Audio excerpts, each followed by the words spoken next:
and welcome to another episode of Do Go On. My name is Dave Warnicky, and as always, I'm here with Jess Perkins and Matt Stewart. It's Matt Stewart, he's my very best friend, and Dave's here. Happy to get a mention. I love that jingle. love. Gotta tell you, and I'm not even joking, how good is it to be alive? Oh, it is good to be alive. Are you convincing us or yourself? No? It's great to be alive. I absolutely agree. I could take it or leave it. Yeah, right. Well, could you take or leave explaining how this show works? Absolutely. I'll leave it. Thank you. I'll take it. I'll take this one. What we do here is we take it in turns to report on a topic often suggested to us by one of the listeners or a bunch of listeners. We go away, do a bit of research, bring it back to the group while the other two listen to their report. Respectfully. Always respectfully. Mm-hmm. That's my motto. And this week, it's Jess and our turn to listen respectfully as Matt reports on a topic. And we always start with a question, Matthew. Yeah, and you only ever respectfully interrupt with dogship riffs. That's right. Yeah. Well, when Dave's doing the report, you and I are the sass twins. When you're doing the report, Dave and I are the polite twins. That's right. We put our hands up. And we say, excuse me, Matt, if I could just briefly interject. Yes. With a thought. But yeah, we get onto the topic with a question. And my question is this, okay? This is sort of like one of those beat the bomb style questions. It's not beat the bomb, but I'm going to give you a little bit of information and you can jump in at any time. Okay, can we guess more than once? I think you're locked out. I'm going to lock you out. Right. So jump in only when you know. Can you just lock me out now? I'm going to lock us out. So we'll each have one guess and then we'll be locked out. No, once you're both locked out, you're both locked back in. This is too complicated. Okay. All right, the question is, Yes. I'm locked. What city do the Melbourne. following people... All right, Jess is locked out. No, I'm locking you back in. Okay. Am I locked in or out? You can... Oh, jeez. You started this. What city? What city do the following people have in common? All old do-go-on topics. Oh. Benjamin Franklin. Julia Child. Isabella Stewart Gardner. Philadelphia. Jess is locked out. Oh, I did the report on that. Good I don't one. remember where it was. Edgar Allan Poe. Baltimore. All right, you're both locked back in. Okay, because of the Okay. Ravens. John F. Kennedy.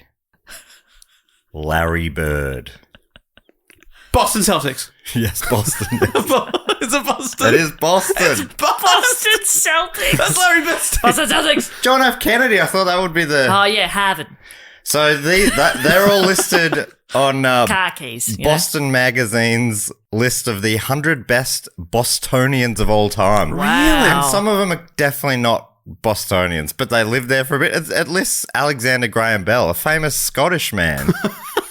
But they've claimed him. They do what we do. Yeah, we do that. Spent some time here. He's one of ours. Sam Neill, Australian, I think you'll find. Spent 14 hours here on a Kentucky tour. One of ours. One of ours. Farlap, one of ours. Pavlova, one of ours. Thank you Well, they very claim all much. that- was that in Kiwi a- bird, one of ours. Can I say, was that in order of importance for them? No, I put him in order of what I thought was increasingly more It's just obvious. funny to Right. put- That's why I had to think of Larry Bird was mentioned in it in the Jordan episode, but I thought I didn't go past Kennedy. I thought Right, okay, so you just... Why are you sticking the boot in?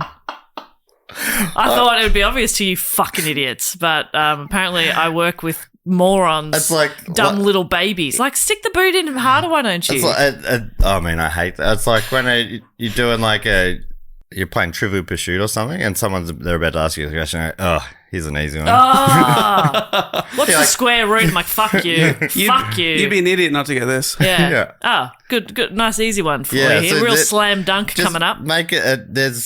There's no winning all of a sudden. Oh, you got it right. Of course you would. It's course easy. you did. Yeah. You didn't get it right. Yeah. Yeah, that sucks. So anyway, Bob, I think this is an episode where your accent can really come to the fore. Car keys. Mhm. There's a guy, he's very big on TikTok. People will know who I'm talking about, and they might love him. But his entire thing is just mocking his girlfriend's Boston accent. Huh. That's all he does. Is Okay. like is shits all over her for Lovingly. talking differently. And I'm like, accents. Yep. You say stuff different to me, asshole. What's his accent? Let's mock it right Just now. like a basic American, Basic. What is basic American? Is that just from the center? I guess. The exact center. And instead of Yeah. like Cooper, she says Cooper, and he's like, ugh. Cooper. Did I do both? Yeah. Because the Boston Anyway. one's a little bit Australian. Yeah. So they say car, Car. and we say car. That's right. Isn't that wild? Whereas right in the center of the US, they say Carl. Wow. I knew it.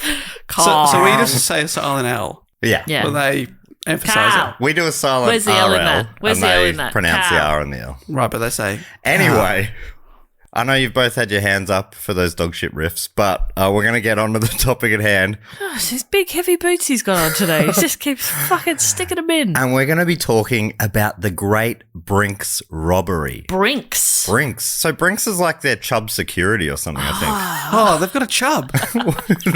We've all got chubs. think. Well, they've got a Brink. They've got a chub. Okay. They're on the brink. We've got a Chubb.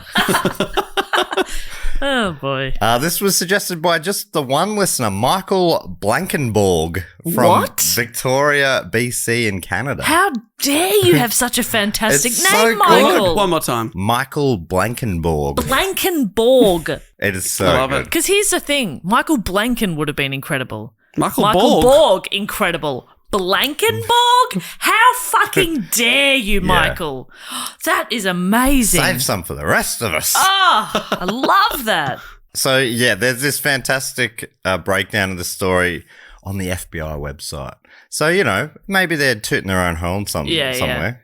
I just want to say I've translated Blankenborg on Google Translate. Yes. And it says detect language into English.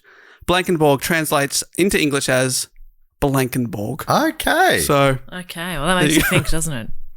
So I guess it's an English word. I guess we're not that different. yeah, I love it. So, FBI. FBI, yes. This is a big FBI investigation. Right, so they're writing One up of their the- most famous They must ones. be proud of their efforts. They're proud as punch. Okay. But do they solve the case? Huh? We had some pretty good leads. Yeah, in the end, it went unsolved. And my suit looked pretty good that day. God, they look so good in those sunnies. They were new and I was trying something different and I could pull it off. So according to the FBI, on the evening of January the 17th, 1950, employees of the security firm Brinks Incorporated in Boston, Massachusetts were closing for the day, returning sacks of undelivered cash, checks, and other material to the company safe on the second floor. Shortly before 7:30 p.m., they were surprised by 5 men, heavily disguised, quiet as mice, wearing gloves to avoid leaving fingerprints and soft shoes to muffle noise. Right, they really were like moving like mice, like Yeah. ooh, ooh, ooh, Yeah. scurrying along. Eating little bits of cheese. All of them wore navy-type pea coats, gloves, and chauffeurs' caps, which were apparently quite fashionable at the time. Right, so that was just for fashion, not for. And it was also quite similar to the Brinks staff uniform. So they sort of blended in a bit. What didn't blend in, though, was that each robber's face was completely concealed behind a Halloween-type mask. Right. Okay. Okay. So everyone's like, oh, hey, it must be Joe. Hang on. whoa, whoa, whoa, Joe, what happened to your face? It's melting. Oh my God, Joe. Someone call an ambulance for Joe. Joe, I can't hear you under that face. You sound muffled. Joe. Joe, please. Everybody, I'm worried about Joe. Oh no, look, Frank's face is fucked as well. What's going on? Oh no, is my face okay? Guys, just wait right there. I'm going to check the mirror. Do I always look like this? That's one of the other robbers. They're like, oh my God, I look like that too. So the robbers did little talking because of the muffled voice, I guess. They moved with a studied precision, which suggested that the crime had been carefully planned and rehearsed. Or they were dancers. Yes. This was choreographed Yeah. tightly. They didn't speak a lot, but what they did say was 5, 6, 7, 8. Their movement did all the talking Yeah, for oh them. yeah. Remember, it's step, step, pivot, pirouette. Come on. Somehow the criminals opened at least 3 and possibly 4 locked doors to gain entrance to the second floor of Brinks, where the 5 employees were engaged in their nightly chore of checking and storing the money collected from Brinks customers that day. All 5 employees had been forced at gunpoint to lie face down on the floor.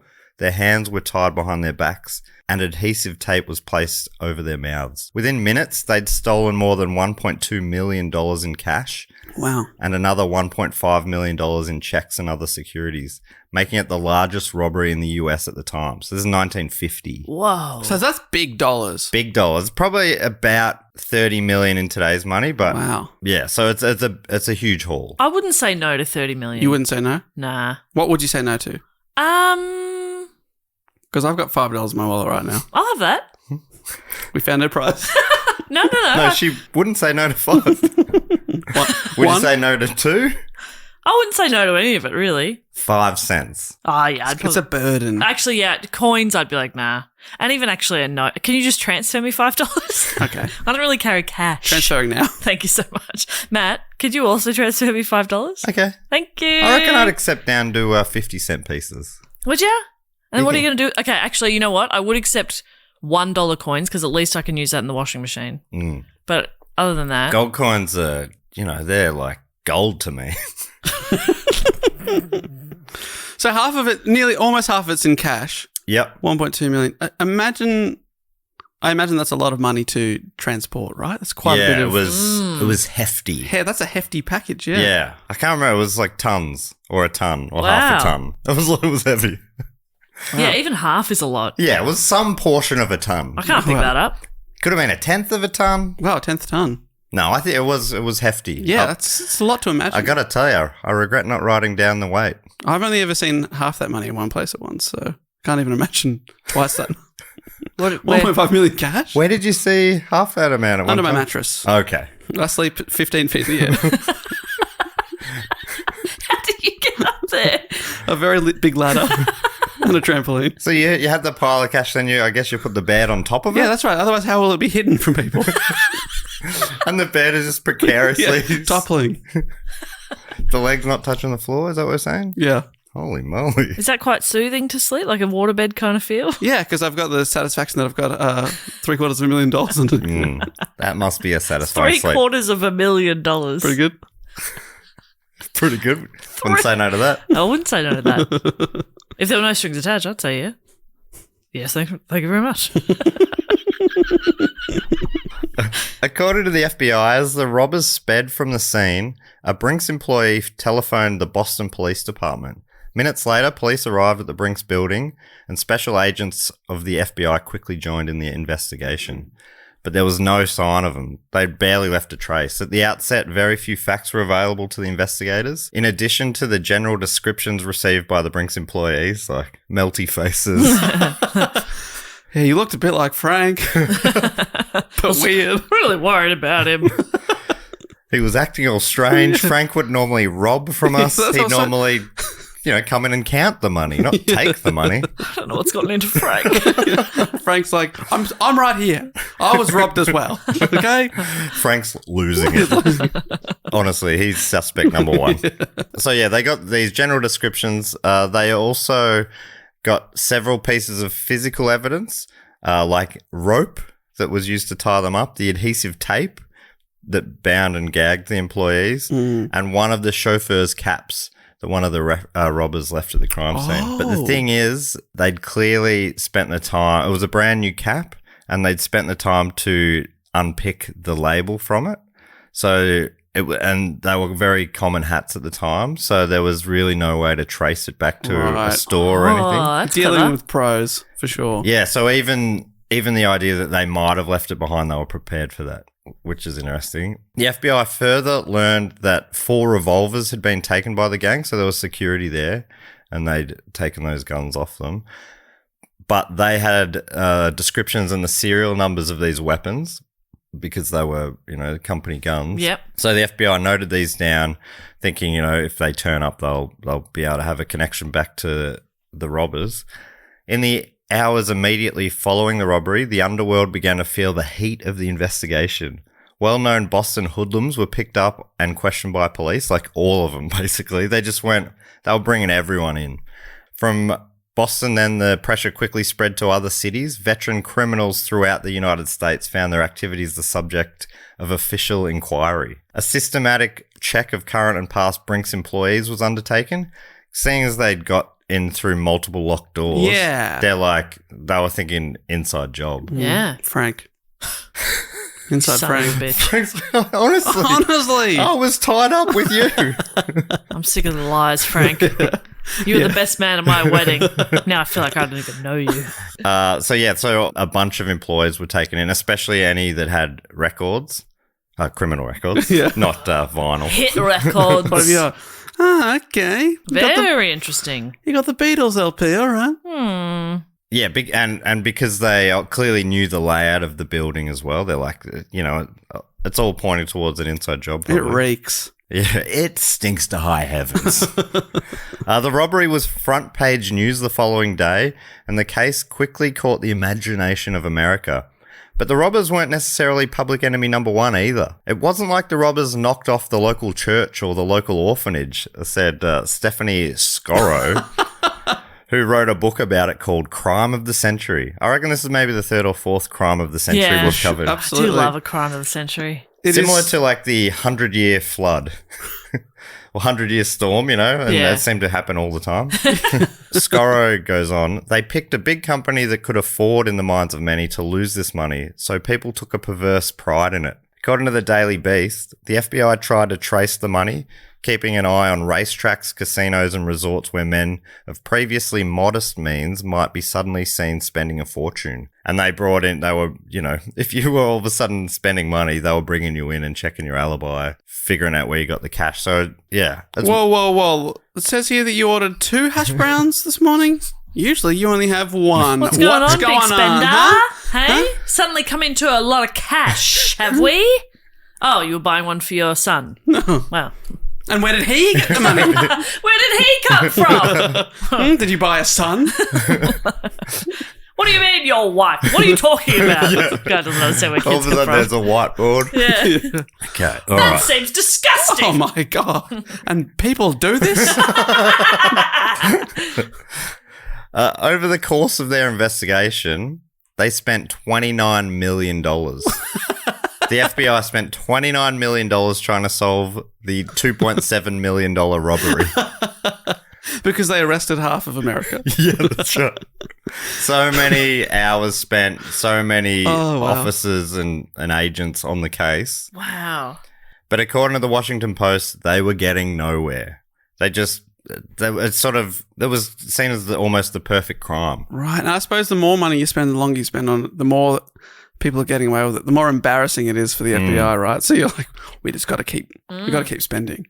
Yeah, well, another thing, which I'll mention a bit later, there's another reason why there's a bit of urgency, and that's because there's a 6-year statute of limitations. Oh. Only 6? Only 6 That years. does seem short, doesn't it? So then if they're aware that the FBI is going to be looking at people who are suddenly spending a lot of money, you just continue living a normal life, making really small upgrades if you want to, and then after 6 years, buy a mansion. That's really interesting you say it, because a lot of sources actually say that was the pact that some of them made. Wow. But apparently that's not actually true. There's been a few movies made about it, fictionalized versions, and in one of those they made that deal. So people have started to think that was real, including I think history.com or one of these sort of websites even say it.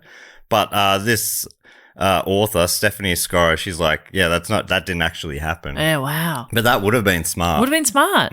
6 years is so short. Yeah. Wow. You just lay low. Play it cool for 6 years and then they cannot arrest you. Certainly don't commit lots of crimes. Yeah. That's what I would do. Yeah, I'd be like one and done. Yeah. This is my last big job. Yeah. That's what I'd Exactly. say. I'm going to get the gang back together just for one last job. Yeah. They started receiving theories, the FBI this is, and tips from across the country. They also brought in many locals with criminal records and checked their alibis. The tips included a fair few wild guesses. Someone from the other side of the country, from California, contacted the FBI and said that the money might be hidden in the ocean.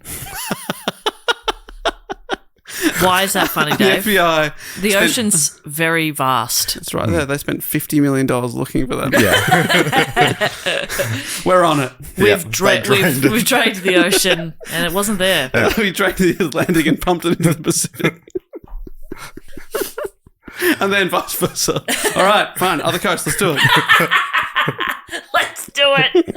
A more promising piece of information was picked up when interviewing witnesses who were in the vicinity of the Brinks offices on the night of the robbery. They heard that a 1949 green Ford truck had been parked next to the Brinks building around the time of the crime. It's the kind of truck that could probably carry a ton or so of, cash or other things. And it was painted green.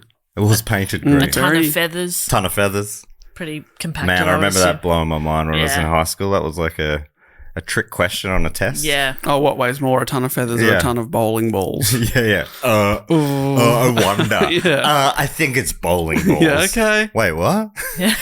I've made a fool of myself in front of everybody? Well, I'll certainly not worry about this for the rest of my life. The quiet moments in bed. I needed something to think about. I needed something to reflect on at 3 a.m. So this seemed like a likely key bit of evidence or intel. And they saw it that way and they pursued it, but the truck was not able to be located. There was also talk coming from the criminal world as to who might be responsible. According to the FBI, rumors pointed suspicion at several criminal gangs, including members of the Purple Gang of the 1930s, who found renewed interest in their activities. I love the name of this gang. The Purple Gang. Was they headed by Grimace or? Yeah. Grimace was there. Barney. Barney the dinosaur. The two mob bosses. I wouldn't fuck with Barney. No, don't. No way. Don't even think of it. Maybe Grimace. You'd fuck with Grimace? I could take Grimace. Wow. I couldn't take Barney. I feel like Grimace could take your punches, though. Yeah, you're right. He'd just absorb them. Yeah, he'd just smile at you. Where you're like, I'm throwing everything I've got at this guy. Yeah, he's just smiling. Ironically not grimacing What at if all. I punched him off a cliff? How about that? I reckon he would have a soft landing just in himself. Yeah, but he's not bothering me anymore. That's true. He's down there. Then you go down to the bottom of the cliff and go, in your face. Yeah. No. Now I've got to punch him up a cliff. Great. So I'm not going to make my dinner reservation. at the family restaurant, McDonald's. Oh. Hopefully he's not there. I assume he won't be. Oh, God. Grimace. This guy's everywhere. Just trying to have a meal. Just trying to have a hash brown with my son. So I looked down. I'm like, the Purple Gang. They're obviously like they must have been a Boston gang from the time. I looked into them. Apparently they're also known as the Sugar House Gang. Ooh. Who dominated Detroit's underworld in the 20s and 30s, but imploded with infighting. So a gang from a different state who didn't even really exist anymore. They were even being looked into. Oh, right. Yeah, this is 2 decades after the implosion. 1950, yeah. It must have been those purple guys. There's a rumour going around the underworld from these local Bostonians who were there on the night. They saw it. Yeah, all the people that have committed the crime are like, no, it wasn't us. I heard it was the Purple Gang. Yeah. Have you looked into Grimace?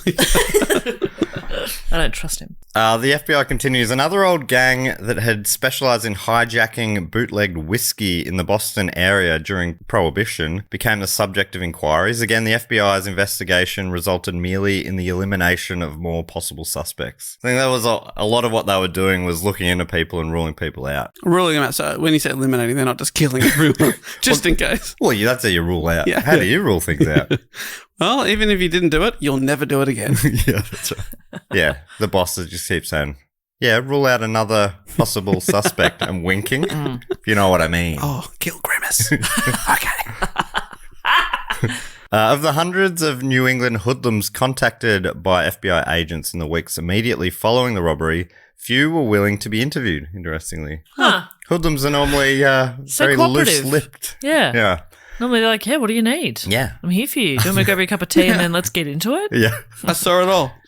I'll tell you everything. You grab a pad, grab a pen. Yeah. Let's chat. Yeah. Are you comfy on that chair? Do you want to swap? You all right? Okay. A lie detector test invented yet? I'll do one. I'll do one. I baked cookies also. Would you like some? They're very good. What kind of cookies? Peanut butter, Oh, my God. chocolate chip. Oh, yes. There's a lot going on. I'm back in. All right. You were off? All right, you've sold me.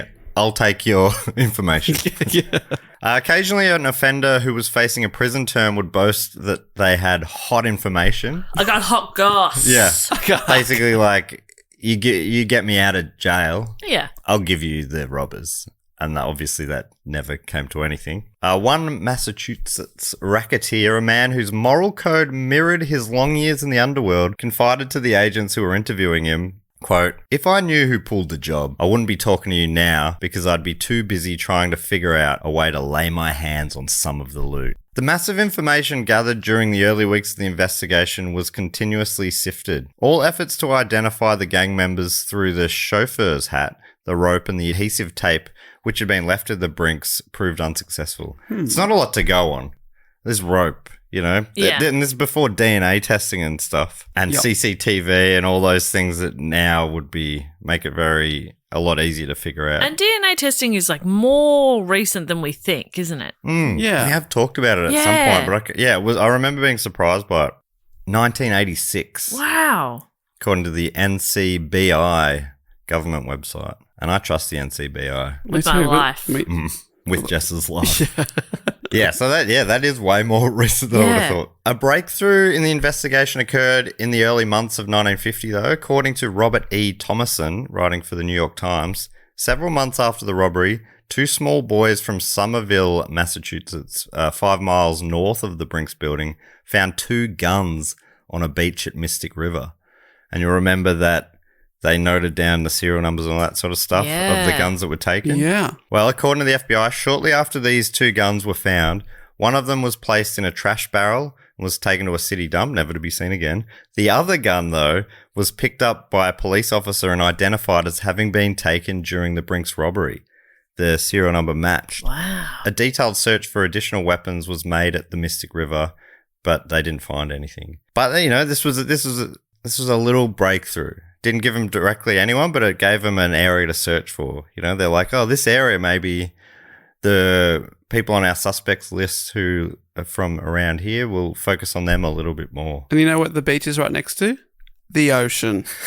And I've got a feeling that loot is hidden somewhere out there. Yeah. Get the pump. The wet bandits. It's got their... Yeah.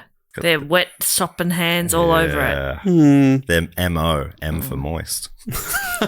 Their moist operator. Another breakthrough occurred on the 4th of March, 1950. Do you remember the green Ford truck? Well, it was finally located. On the beach. It was chopped up into tiny pieces at a rubbish tip in Stoughton, Massachusetts. Someone chopped up a truck? Chopped up a truck into small pieces, yeah. So they could use some sort of a laser. Sword. A laser sword. Wow. They A had those? lightsaber. Yeah, a lightsaber. So, yeah, someone chopped it up and then another person came along and obviously went, this looks like a truck puzzle. Yeah. I'm going to put it back together. Yeah. Apparently, according to the FBI, as well as being cut up into small pieces, it also appeared that a sledgehammer had been used to smash many of the heavy parts, such as the motor. So the truck pieces were concealed in fiber bags, and had the ground not been frozen, they assumed that they probably would have buried it, but it just wasn't possible to bury it. Oh, I couldn't dig. Yeah. Couldn't dig into the ground. It was frozen solid. You know what makes it freeze? Water. And where's the Oh my most water God. in the world? Why doesn't the ocean freeze? I think it does up in the Arctic. Whoa. In Antarctica. Wow. Sometimes just the beach in Victoria feels a bit chilly, doesn't it? Yeah, right on the edge of freezing. Yeah. The truck found at the dump, or the tip, had been reported stolen by a Ford dealer near Fenway Park in Boston on November the 3rd, 1949. Is that about right? Perfect. So it was a stolen truck. It was a stolen truck. It was brand new, stolen from a Ford dealer.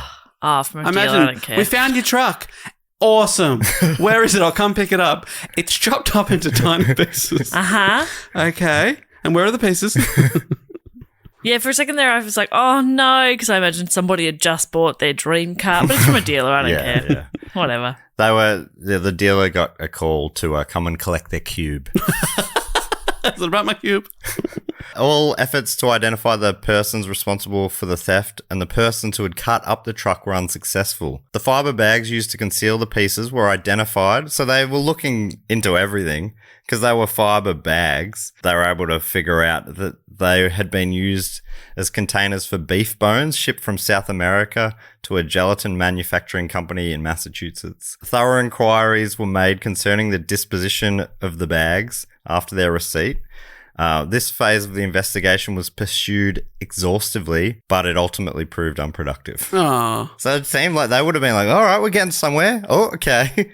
Are they involved in the meat trade somehow? Yeah, they work at that factory. Are they cows? Can't rule anything out at this point. That's right. Oh we're my draining God. the ocean and we're interviewing cows. Well, Sea interrogating. Sea cow. Sea cows. I think this is starting to add up. Are Yeah. sea cows a thing? Yeah. Yeah. That's what I'm thinking it is. And I know who it was.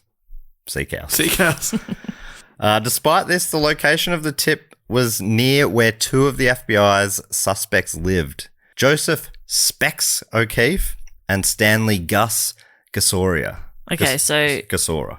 so the first one, he wears glasses. Mm-hmm. Second one, his last name has Gus in it. Yeah. And otherwise it's hard to say, and so nobody would try. They'll just call him Gus. They do nicknames over there like we do them here. That guy wears glasses all the time. Specs. Oh, you mean Specs? Love that. That is exactly right. According to Thomason, he got his nickname from his almost habitual wearing of horn-rimmed glasses. Yeah. He almost always wears them. Almost always. Like anyone who wears glasses. Yeah, almost always wearing them. So the thing is, I couldn't see very well without them, and I like to see things. So I wore them a lot. And they called me Specs. A lot of backstory in Yeah, Specs. it's beautiful. Thank you for this rich tapestry. So O'Keefe and Gasora, Specs and Gus.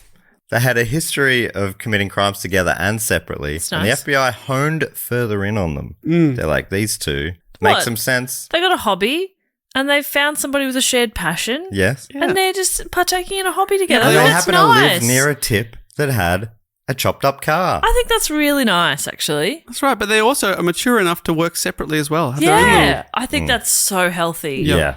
You know, you have to have your own lives. They're like Hamish and Andy. Yes, they do their own things. They come together. That's beautiful. It is beautiful. Oh, man, these FBI are like, oh, you boys. Like, what do you mean? In this day and age? Come on. It's disappointing. It is. I mean, it wasn't in this day and age, of course. It was in 1950, but still. Wow, see, today and 1950 is the same. Yeah. According to the FBI, local officers searched their homes. This is Gus and Specs, but no evidence linking them with the truck or the robbery was found. In April of 1950, so they'd be pretty comfortable at this stage. Still over 5.5 years for this statute of limitations to wind up. They got So ages. it's got heaps of time. Heaps of time. And In heaps fact, of cash to spend. Take some annual leave. Yeah. Go on holiday. Yeah, we'll figure this out. We'll get there. Let's let our subconsciouses work on this for a bit. Yeah. Sometimes you need to walk away from it being a new setting, you know, be thinking about something different. So why you have breakthroughs in the shower. Yes. I think you go on holiday, sit on a beach for a day, you're going to crack this case. And have a mimosa. So in April, the FBI received information indicating that part of the Brinks loot was hidden in the home of a relative of O'Keefe in Boston. A federal search warrant was obtained, and the home was searched by agents on April 27, 1950. Several $100 were found hidden in the house, Oh! but could not be identified as part of the loot. And how do you explain this? Yeah, keep a little bit of cash around the house just in case. Yeah. Yeah, I can't remember if I said it, but one of the first things the FBI did was contact all the people who had money and stuff stored, figuring out if there were any identifying marks on any of the notes or anything like that. It was all fully exhaustive. And then the new notes, they knew the numbers on those and stuff. So they had a way to track a lot of the notes that were taken. Yeah. Another reason why you'd be smart as the robbers not to spend the money, because you just increase your chance of being found out. Were they hoping that people would remember what marks were on their money when That's they what it deposited? seems like, yeah. Isn't that wild? Yeah, write my name in the bottom right-hand corner of every single note so I know it's mine. Both men, Gus and Specs, had been on the FBI's suspect list since the robbery occurred. So that was some of the locals who were like, but I mean, that's true of the whole Boston crime scene, so that's not surprising. They were both brought in for questioning at the time, and according to the FBI, neither had too convincing of an alibi. O'Keefe claimed that he left his hotel room in Boston at approximately 7 p.m. on January 17th, 1950. Following the robbery, authorities attempted unsuccessfully to locate him at his hotel. His explanation? He'd been drinking at a bar in Boston. Pretty good excuse. Some bar. Which bar? One of the bars. The bar. The bar. I was at the bar. I was at the bar. The barrel for the other Americans listening. Gasora also claimed to have been drinking that evening. A lot of the key suspects in the end, their alibis were similar. They left at about 7 o'clock and they went out drinking at a bar. You're like, gosh, I wish we could fact check this some way. I guess they were all drinking. At a bar. Another early suspect was a man named Anthony Fats Pino. How did he get his nickname? Did he have a Fats Pino? I guess so. It's really big. Well, it's girthy. Yeah, it's girthy. It's really wide. It's got an earthy smell and a girthy feel. He had been the prime suspect in multiple major robberies, and it was said that the Brinks job bore a resemblance to his work. Apparently, he was great at casing jobs. He was known for studying a job and just meticulously planning. He was a Virgo. But not a virgin. No. Not Fats Pino. The different things, though. Fats Pino. It's so funny when I come in here with a story, and it's never the things I think that you're going to grip onto. I mean, you thought we'd get the answer, and we didn't because we're idiots. But yeah, we're going to pick up on Fats Pino. JFK was from, but you did know. Well, Larry Bird played for a decade or so. Yeah. I mean, and I was being a bit rough on you because all those other ones were really red herrings, right? Because Julia Child was born elsewhere and she just lived there for a bit. So, putting them all together. I was rough and I apologise. You're forgiven, Thank you but so not much. Forgotten. Never forget me. Never forget you. Right. So, but that sounds like the kind of job that he is involved with. Because it sounded like they knew everything. They're in, they're out. They knew how to get through 4 locked doors. Do we ever know how they got through those? Yeah, no. They're still thinking, is it an inside job or, because, I mean, they're honing in on a few of these key suspects, but they're also honing in on a lot of others as well. The Purple Gang, they haven't ruled them out. Most of them are dead now. But I wouldn't put it past them. Apparently, when they imploded, that gang imploded, infighting led to them killing a lot of each other, that Purple Gang, but that's a whole nother thing. Wow, they took each other out. Yeah, but still on the suspect list. Can't rule anyone out at this stage. So according to the FBI, Fats Pino had been questioned as to his whereabouts on the evening of January 17th. And he provided a good alibi, probably one of the better ones. Almost too good, the FBI thought. Okay. Pino had been... I wasn't born yet. Damn it, he's good. I'm a baby. Yeah. I'm a widow baby. Gosh. Here's my birth I don't certificate. know where to fact check it. It looks legit. Yeah, because remember, IDs in the olden days were just handwritten with a piece of photo paper sticky says, taped on. I am Fats Pino. I am 2 years old. Yeah. Okay. I'm a baby.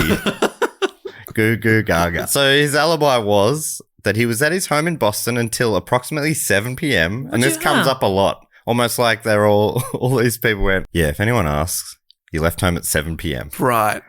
Then he walked to a nearby liquor store owned by Joseph McGinnis. Subsequently, and McGinnis as well was an underworld figure. Subsequently, he engaged in a conversation with McGinnis and a Boston police officer. The officer verified the meeting, so the alibi was strong. But the FBI were still like, it's not conclusive because a trip from the liquor store to the Brinks offices could be made in about 15 minutes. And Pino could have been at McGinnis's liquor store shortly after 7:30 and still have made it to the robbery. So they're like, I mean, if this was planned, go meet this cop, just hey, just hanging out. Certainly not up to anything weird. We'll be heading home with my bottle of whiskey or whatever. Yeah. And then raced off. So they're like, it's not out of the question. It would have been hard to do, but it's possible. And like I say, McGuinness, the liquor store owner, was another, he was quite a big figure in the Boston crime world. And according to the FBI, underworld sources described him as fully capable of planning and executing the Brinks robbery. He too had left his home shortly before 7 p.m. on the night of the robbery and met the Boston police officer soon after at his liquor store. On June the 12th, 1950, Gus and Specs were arrested in Pennsylvania on unrelated crimes. This was another little breakthrough in the case because when they're in custody, they can, keep their eyes on them. They can interview them for longer. Lean on them a bit. Exactly. So they were found in possession of the loot from burglaries they committed in Pennsylvania. So, if they were involved in the Boston robbery, they certainly weren't lying low. Right. They're just committing more burglaries. Specs was sentenced to 3 years jail and Gus was found guilty on a different burglary charge. He was found not guilty on that one, but they're like, but we got you on this other one. And was sentenced to 5 years plus in jail. Right. Both Gus and Specs fought their convictions in the years following being found guilty. According to the FBI, between 1950 and 1954, the underworld occasionally rumbled with rumors that pressure was being exerted upon Boston hoodlums to contribute money for these criminals' legal fights against the charges in Pennsylvania. So they're in jail and they're employing lawyers and stuff. And then the rumors are that they're contacting Boston criminals going, hey, you should be funding this. You should be getting us out of this strife over here. The names of Fats Pino, McGuinness, as well as a guy called Adolph Jazz Maffey and a Henry Baker were frequently mentioned in these rumors. And it was said that they had been with Specs O'Keefe on the big job. So the FBI are thinking from the rumors they're hearing in the underworld that all these names are involved. Right, and they're in jail now being like, you better help us out. Yeah. We don't want to squeal. Yeah. There's so many great nicknames. I think Adolph Jazz Maffey's right up there. Incredible. You don't hear of many Adolphs anymore. No. Unlucky. So this is 1950. He would have been born in the 20s or something. Yeah. Back when Adolph was still cool. Yep. He was stoked. As a name. Well, he was stoked when he got the nickname Jazz. Yeah, he's like, Thank yep, God. that's it. Jazz it is. Whatever. Only Don't ever worry call me about that. it. Yeah. Yeah, that's right. Yeah, 1950, Adolph was really on the out. Yeah. He'd already been questioned about his whereabouts, Jazz Maffey, on the night of the robbery, but wasn't able to give any coherent alibi. Henry Baker's alibi was also far from watertight. It was one of my favourite ones of all the alibis that come up. After the robbery, he told police that he went for a 2-hour walk by himself around the neighbourhood in the hours of 7 to 9 p.m. when the robbery took place. Okay. A Not- 2-hour walk. Yeah. Not the greatest alibi unless he's knocking on the doors of like cops or something. He said, no, I didn't see anyone. No one else was out. Between 7 and 9. Yeah. No, okay. Such a strange and long time to just go for a walk around the Yeah. streets. Unlucky for him because it makes Yeah. him look like he might have been involved. Yeah. Yeah. But really, he was just getting his steps in. Yeah, getting And his he's ahead steps of the in. time with that, He was letting his subby do a bit of work on a. That's right. He was working on some material for the upcoming comedy festival. That's right. Yeah. How else is he going to try it? Yeah, In front of a mirror? Come on. come Come on, on, don't be ridiculous. come on. He feels foolish doing that. Yeah, Yeah. but when you're wandering, Everyone has a different process, and Baker's is walking around the neighborhood for 2 hours exactly. Years passed, and Specs O'Keefe and Gus continued to stay silent despite the FBI coming to interview them in prison fairly regularly. They keep coming back to them thinking that, they're separated from who they think the rest of the gang is. Maybe they're the ones that will turn. why would they turn though? Unless you're offering them a deal or something. Yeah. But- Yes.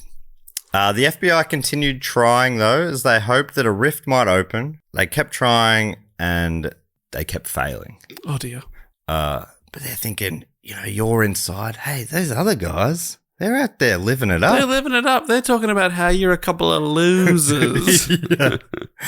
They're saying, those glasses he always wears, what does he not see good or something? He looks terrible. Man, how about this Adolf guy? That's his real name. Don't believe him when he says it's Jazz. Yeah, that's all ice. Jazz Maffey. So they were pretty confident, the FBI were pretty confident that Specs, Gus, Jazz, McGuinness, Baker, Fats Pino, and others including James Faraday, Joseph Banfield, Thomas Sandy Richardson, Vincent Vinnie Costa, and Michael Geegan were the culprits. They had this gang, and they're like, it's like all the talk is around these ones being involved. That's not even a nickname. Michael Geegan. Yeah, Geegan. Love it. Unfortunately, though, there was just no hard evidence, and none of the suspects were talking. All the people they could get to talk were full of shit. You know, get us out of jail. We'll tell you who did it. Yeah. But all the people who they think could actually tell the story were, refusing to speak. They all had different levels of alibis. A lot of them were about drinking in bars. I love the one about going for a walk. But my other favourite was Joseph Banfield's. According to the FBI, he was not able to provide a specific account of what he was up to on the night in question, claiming that he became drunk on New Year's Eve and remained intoxicated through the entire month of January. Because the robbery happened mid-January. That's a solid alibi. I was drunk. I was drunk from New Year's Eve. They're like, it was January 15. Yeah? Yeah. What's your point? I was onto a good thing. I was having a good time. Yeah. You don't get hungover if you just stay drunk. Want to keep this party going. I'm drunk right now. I'm drunk right now, officer. And can I just say, your uniform looks very pretty. I'm just maintaining a healthy buzz, officer. Okay? I can drive. I can go to work. I actually drive better when I've had a couple. But don't tell your friends. Apparently, the FBI spoke to one of his ex-girlfriends, and she was like, "No, I saw him that night. He certainly wasn't drunk." Like, just sold him out straight. I was drunk the whole month. Some people, you can't always tell, especially if he's just keeping a real healthy buzz. Yeah. He's not slurring like I just was then when I was acting. Yes. He was microdosing. Yeah. How would she know? Couple of sips Is an this hour. an ex-girlfriend? Yes. What would she know? Yeah. She sounds bitter. There's a reason they've split up, and it's because she doesn't know him. She doesn't never really get knew him. You know? She wasn't in it for the right reasons. She didn't want to connect. She doesn't know. Yes. She was in denial about his state. Whether he's drunk or not. He was pissed. And not angry, I mean like drunk. Okay. While the suspects weren't talking to the authorities, there were rumours circulating that there were fractures appearing behind the scenes, which is exactly what the FBI is hoping for. Okay. But time was of the essence because the clock was ticking.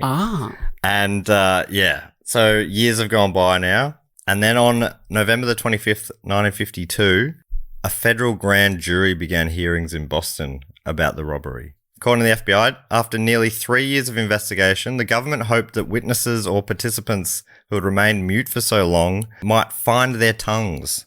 That's a quote from the FBI. Okay. I think that's fun phrasing. It's in your mouth, mate. But unfortunately, this proved to be an idle hope. After completing its hearings on January the 9th, 1953, the grand jury retired to weigh the evidence. In a report which was released on January 16th, 1953, the grand jury disclosed that its members did not feel they possessed complete positive information as to identify the participants in the robbery because 1, the participants were effectively disguised, 2, there was a lack of eyewitnesses to the crime itself, and 3, certain witnesses refused to give testimony, and the grand jury was unable to compel them to do so. So they had this whole big grand jury, and they're like, there's not enough evidence for this. Thank you, though. Thank you so much. Thanks for getting us to look into it. Hey, good job. Yeah. But bad job. They were just the whole thing was them just hoping someone would talk, and then no one talked. But, it was just nice to get together. That's right. It's nice to catch up. Worth a shot. Yeah. The following year, in January 1954, Specs was released from jail, only for another jurisdiction to start a separate burglary trial against him. It just seems like he gets out and someone's like, oh, we'll grab him. Yeah. we got one. Yeah. While waiting for trial, though, he was released on bail, which is wild to me. He seems like a real flight risk. But he headed home to Boston. Boston. And at this time, he was in and out a few times on bail, different charges, in and out. And when he was out, he'd go back to Boston, end up talking to some of these people, and the FBI would see him go and visit them, have long discussions with them. And it sort of seemed when he was back in town, the underworld there got a little anxious. There were rumors circulating that he was out to get Jazz and Baker, as he believed they had screwed him out of some of the money. They were some of the people supposedly he'd been asking to help fund him, and maybe they were minding some of his money. Okay. Luckily for Jazz, he'd been locked up himself on a tax evasion charge. So he was sort of outside of Specs' reach. Because Specs was a hard man of crime. He was sort of like a heavy. You don't want to fuck with him. Yeah, exactly. He was a real grimace. Yes. He'd take off his glasses and then he'd fuck you. Yeah. I don't mean sexually. He'd fuck you up. He'd fuck you up. Okay. Take the glasses come off and you think, oh no, this is getting serious. Yeah. I'm about to lose my thumbs. Yeah. But he doesn't want to look. No. It's gross, obviously. So Yeah, he takes the doesn't wanna glasses see off. it. It's blurry, but that does mean he often missed. Yes. He aims for your thumbs, but you might get your pinky. Oh dear. To be honest, I'd prefer my pinky, so thank you. Yeah, Specs? yeah. How would I text? Yeah. How would I text without my pinky? I text with my pinky. I know. I kind of want to get rid of your pinky to teach you a lesson. You look like an idiot. It is a weird style you have. So Jazz is lucky. He's locked up. He's out of harm's way. Around the same time, Baker, who was the other one who the rumours were saying he might be in the gun, he left town for a bit. He went on a vacation with his wife. Lovely. Possibly because he heard the rumours himself, you know. So things seem kind of quiet in Boston. Specs is around. He seems like he's a bit upset, but nothing's really happening. But apparently, according to the FBI, this didn't last long. 2 weeks of comparative quiet in the gang members' lives were shattered on June the 5th, 1954, when an attempt was made on O'Keefe's life. An automobile had pulled alongside O'Keefe's car during the early hours of June the 5th. Apparently suspicious, O'Keefe crouched low in the front seat of his car, and the would-be assassins fired bullets that pierced the windshield, but missed him. So luckily he just saw this car, and he's like, oh, that's a bit Seems weird, yeah. I'll duck. I'll duck. A second shooting incident occurred on the morning of June the 14th. So a week and a bit later, someone had to go at him again. Did he duck again? Well, no, this one he sort of brought on himself a little bit more because him and one of his associates paid a visit to Baker. They found him. And Baker was apparently getting real nervous and he was feeling very anxious when he got the knock at the door from O'Keefe. And he pulled a gun on O'Keefe, shot multiple times. And O'Keefe shot multiple times back, and neither of them got hit. The point blank range. They just missed each other. Baker fled, not injured at all. One shot in the air, one shot into the ground. That'll teach him. A third attempt on O'Keefe's life was made on June the 16th, a couple of days later. More than 30 shots were fired, probably from a machine gun. Wow. And O'Keefe was wounded in the wrist and chest.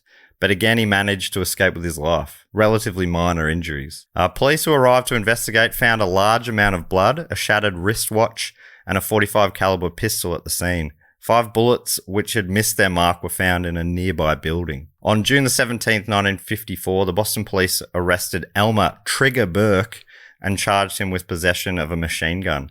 Subsequently, this machine gun was identified as having been used in the attempt on O'Keefe's life.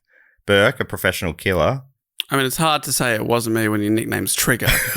Yeah. What It's do you an mean? ironic nickname. I'm an accountant. You know, I pull the trigger and people don't pay tax. You know? You want me to file this? You want me to pull the trigger? You ready? That's one of the things I say. Filed. It's just like a fun catchphrase I have. It's fun. I'm the trigger. I'm fun. I'm a fun accountant. Okay. So Trigger had been hired by someone to take out O'Keefe. Right. Maybe Fats Pino. Maybe Fats Pino? That's what the rumours were. Okay. Whoa. So this rift is really building between Yes. O'Keefe and Gus and the rest of the suspects. And the rest. Trigger, he killed a lot of people.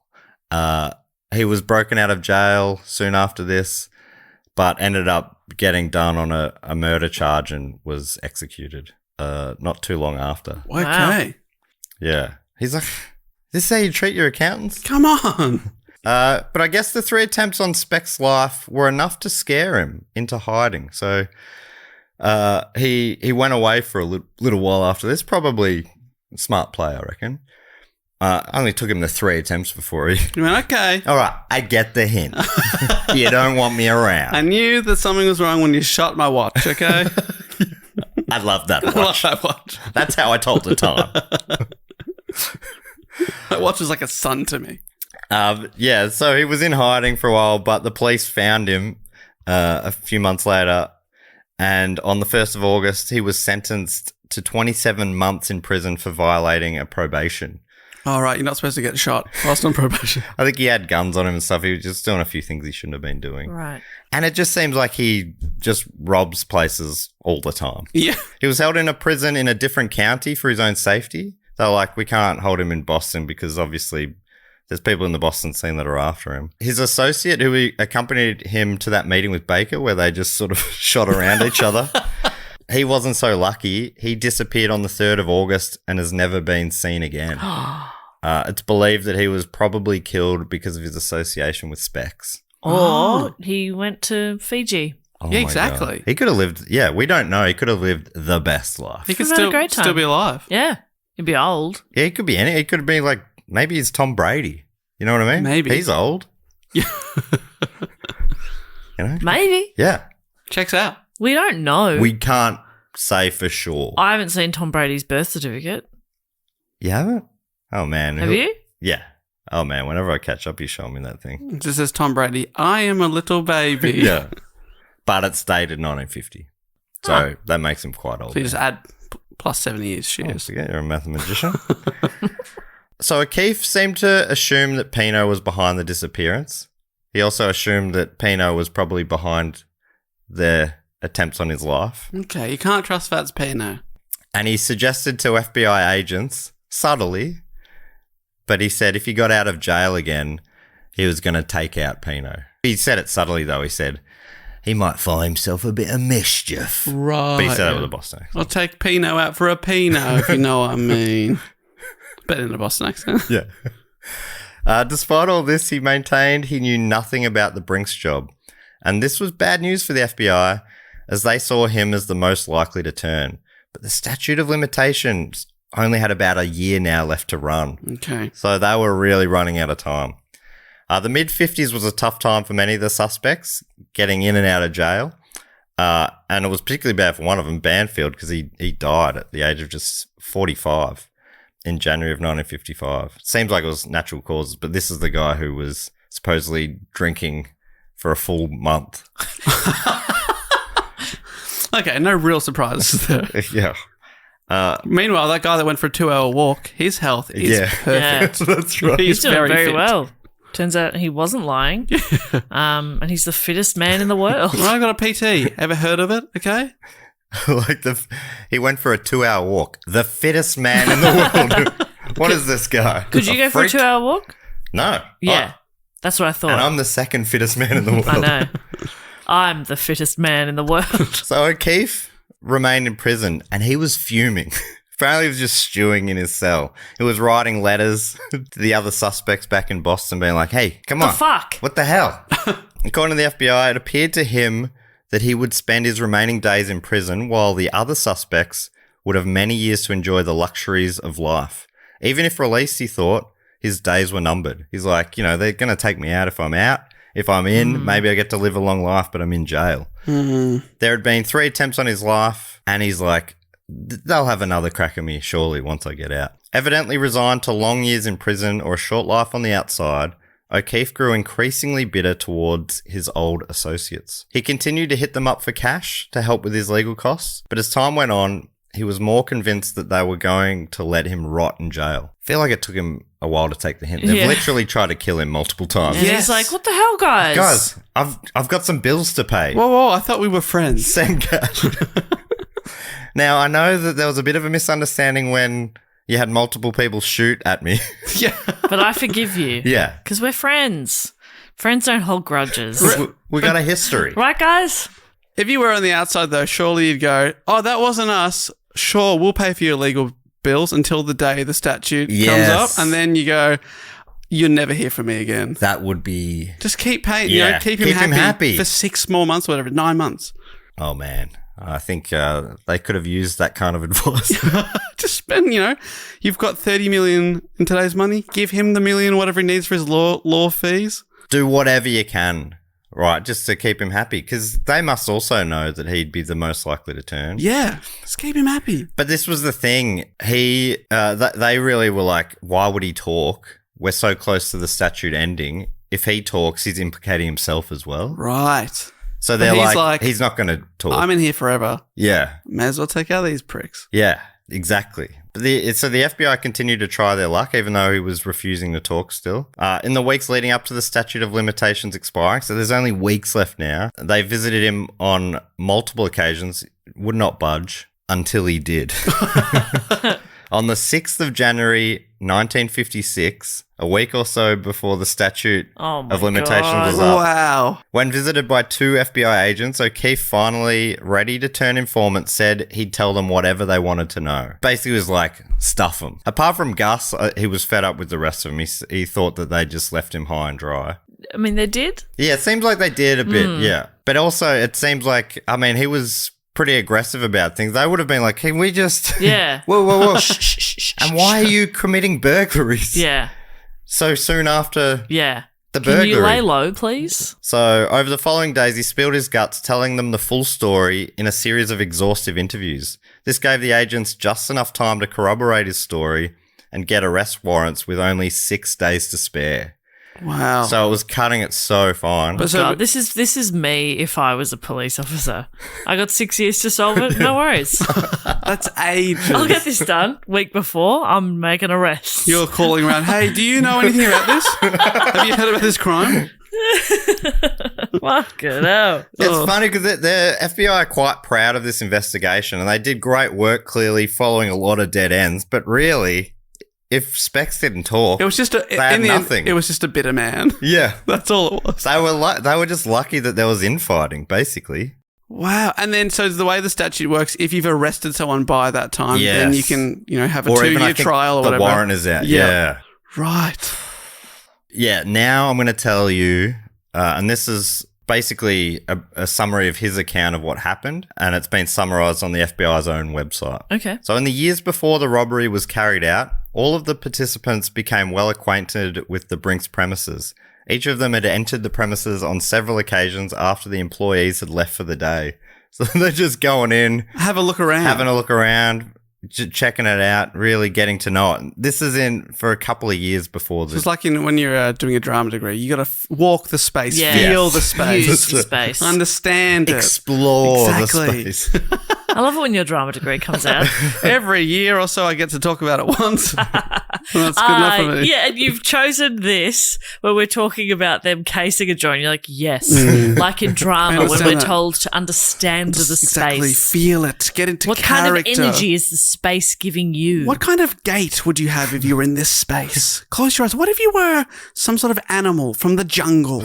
Now walk around like that animal. Now lay on the floor. Look at the stars. Look at the sky. What can you see? Is this pretty accurate to what they made you do? Yeah. Man, I would have felt silly. Now start just making some noises. Anything that's okay, just make some noises and everyone's walking around there going,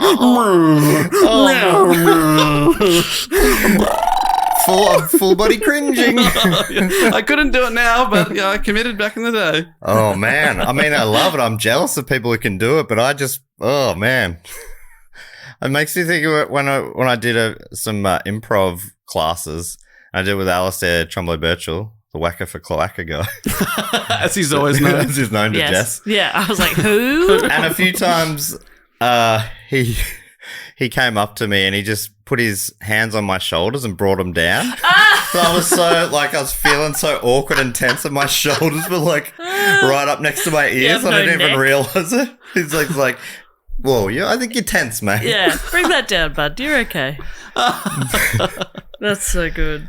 So yeah, back to the summary of what happened. So during their forays inside the building, members of the gang were talking about how they figured out the locks. So when they were there, they took the lock cylinders out from 5 different doors, including the one opening onto Prince Street. While some gang members remained in the building to ensure that no one detected the operation, other members quickly obtained keys to fit the locks. Then the lock cylinders were replaced. So they took the whole locks out to a locksmith, Oh my god. Got keys cut. made up, and then brought the lock back and put them back into the doors. That is impressive, but if you're able to do that, why can't you just do that on the day? Just take the lock out and walk in. Why do you need the key? We're able to remove the lock. We'll get a key, mate. Yeah. Or maybe it's way faster. Maybe it takes like hours or something to get it out. Right, yes. And you want it to be like a quick entry thing, but it is funny that you're like, we need a key Yeah. for this lock that we can remove. It's just wild that, that they're able to have this much freedom in there. Yeah. They're just wandering around. So Fats Pino, previously had arranged for a locksmith to keep his shop open beyond the normal closing time on specific nights. He would then take the locks to the man's shop and keys would be made. The locksmith claimed to have no knowledge of Pino's involvement in the Brinks robbery, though. So the FBI found this guy, and he's like, "Oh yeah, I know this guy. He made me open late. Yeah, they were keys like this." Had a lot of trouble at his house. Kept bringing in the lock. He lost the key, so he brought in the entire lock at midnight a few times. A few different doors. He kept getting locked out. Silly bugger. Anyway, Fats Pino. He's a forgetful guy. That's Pino for you. Fats Pino, he's a forgetful guy. That's where that jingle comes from. Yeah, that makes sense. Each of the 5 lock cylinders were taken on a separate occasion. The removal of the lock cylinder from the outside door involved the greatest risk of detection. A passerby might notice that it was missing, for instance.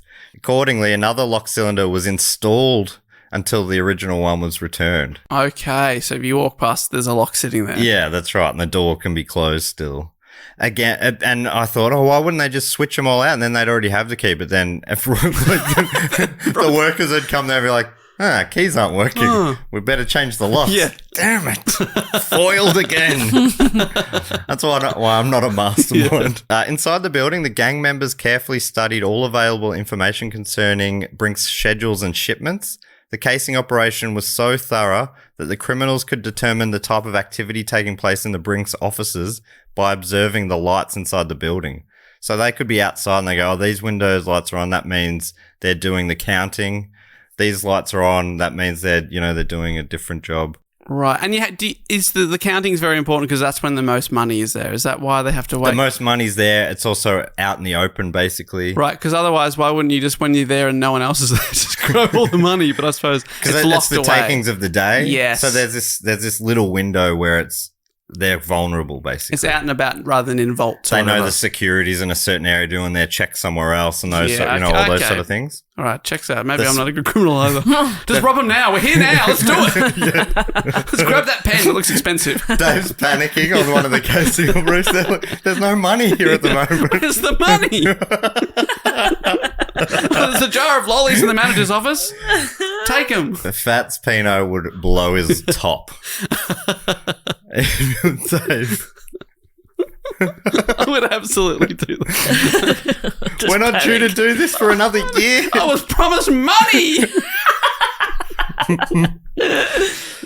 Considerable thought was given to every detail. When the robbers decided that they needed a truck, it was resolved that a new one must be sold because a used truck might have distinguishing marks and possibly would not be in perfect running condition. Shortly thereafter, in November 1949, they took the green Ford truck and it was reported missing by a car dealer in Boston, but obviously it wasn't found. I love how they picked a green one as well. It feels like it's quite a distinct colour. Yeah. You don't see that many green trucks. Maybe they were big back then. Yeah, that's true. Just another green truck. Yeah. During November and December of 1949, a couple of months before the job, the approach to the Brinks building and the getaway route were practiced to perfection. The month preceding the January 17th robbery, they tried half a dozen times to do the job, but they were waiting for the perfect conditions. So they'd rock up, they'd check the lights, they go, not now, not tonight, keep driving. Yeah, 6 different times.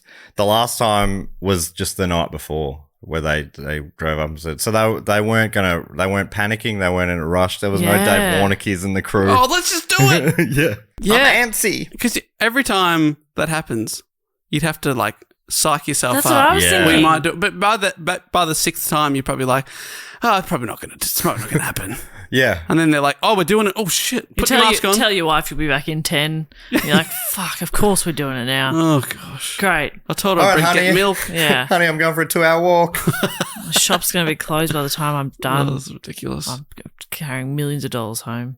Oh. She doesn't give a shit. She just wants cereal. She just wants milk. So during these approaches, Costa, he drove in a separate Ford. It was almost like they were sponsored by Ford. And he would set himself up on the roof of a building overlooking the Brinks building, and he'd have a flashlight, and he would signal to them. He'd have a better vantage point to tell what was going on, checking the lights and everything, and he'd have a flashing light sort of system to tell him whether the job was on or not. Okay. So 6 times he gets up on this building and goes, not tonight, not tonight. But eventually, on the 17th, it happens. He gives the right flash. Chip, chip, chip, chip, chip. Probably like that. That's what I would do. Chip, chip, chip, chip. Okay. So 2 chip chip chips for yes, 3 chip chip chips But for a chip no? chip chip is 5 flashes. Are you watching his thumb at all? Oh, okay, so 5 for yes. 5 for yes, 6 for no. Hang on. Was that 5 or was that 6? Fuck. Should have come up with a better system. So, it's the night of the robbery. They get the right Chip chip chips. chips. 7 p.m. You know that time they all decided on, funnily enough? That was also the time of the robbery. Oh. And the members of the gang met at the Roxbury section of Boston and entered the rear of the Ford truck. Banfield, the driver, who was drunk that whole month. So, the right guy to God. drive. He Yeah, did try better drunk. Yeah. I'm better after a few shots. So he was alone in the front, and in the back were Fats Pino, Specs O'Keefe, Baker, Faraday, Jazz Maffey, Gus Gasora, Michael Keegan, and Sandy Richardson. Can I ask, did the guy that met the cop at the liquor store, was he there? He wasn't there, no. Oh, okay. So it wasn't like he had 6 times to run to the liquor store, talk to a cop. Oh, no, sorry, you're right. Pino did do that, but the other guy, the guy whose liquor store it was, Yeah, he wasn't. he was in the gang, but he was more of an Right, admin but Fats guy. Pino did every time he have to try and get an alibi. Oh, my 6 God, I times. never thought about Hey that. again, good to see you. Anyway, gotta go. Oh, of course. Oh, amazing. He's like, we'll see you tomorrow. See you tomorrow, copper. maybe. If I'm not here, then I've done the robbery. What? No. What? Nothing. If I'm not here, it's because I'm robbing the bank. Never mind. During the trip from Roxbury, Pino distributed Navy-type pea coats and the chauffeur's caps to each of the 7 men in the rear of the truck. Each man was also given a pistol and a Halloween-type mask. Each carried a pair of gloves. O'Keefe wore crepe-soled shoes to muffle his footsteps, like a mouse would. And the others wore rubbers. Rubbers? Gotta be, hey, Who they fucking? Gotta be safe. It's such a funny detail to have that, he wore a slightly different kind of soft Yeah, shoe. so that they knew that he was the leader. Yeah, but he wasn't. He But was did he go in- really one of the, he was one of the heavies. But did he sort have to go in first or something? Like, it'd be the Oh. quietest of everyone. Yeah. And then everybody else is wearing tap shoes. Wait, is this a signal from... What does it mean? So the truck drove past Brinks officers and noted that the lights were out on one side of the building. And they're like, okay, the conditions look right to go ahead. Then everyone but that's Pino, and Banfield, the driver, stepped out and waited for Costa's signal. Costa, who was at his lookout post, previously had arrived in his Ford sedan, which the gang had stolen from behind the Boston Symphony Hall a few days earlier. So they must have also been doing that. I hadn't thought about that either. Getting a new truck every night? Yeah, they steal it. Well, because they stole that green truck, but in November, so they've had that the whole time, I think. But Oh, they need wow. the other Ford, yeah. was only stolen 2 days before, so they must have had to steal a few different cars for him. After receiving the go-ahead signal from Costa, the 7 men walked to the Prince Street entrance of Brinks. Using the outside door key they had previously obtained, the men quickly entered and donned their masks. It's interesting, it's 7 people here, because the reports from the people, the people who were tied up, even they couldn't agree on how many it was. Right. So they were saying between 5 and 7. And are the masks all different, or are they all trying to be the same mask? Because that would make it, more difficult to remember. Yeah. I think they're all different, but yeah, it would have been a better look to have them all the same. Yeah, everyone's got the same like ghost mask or something.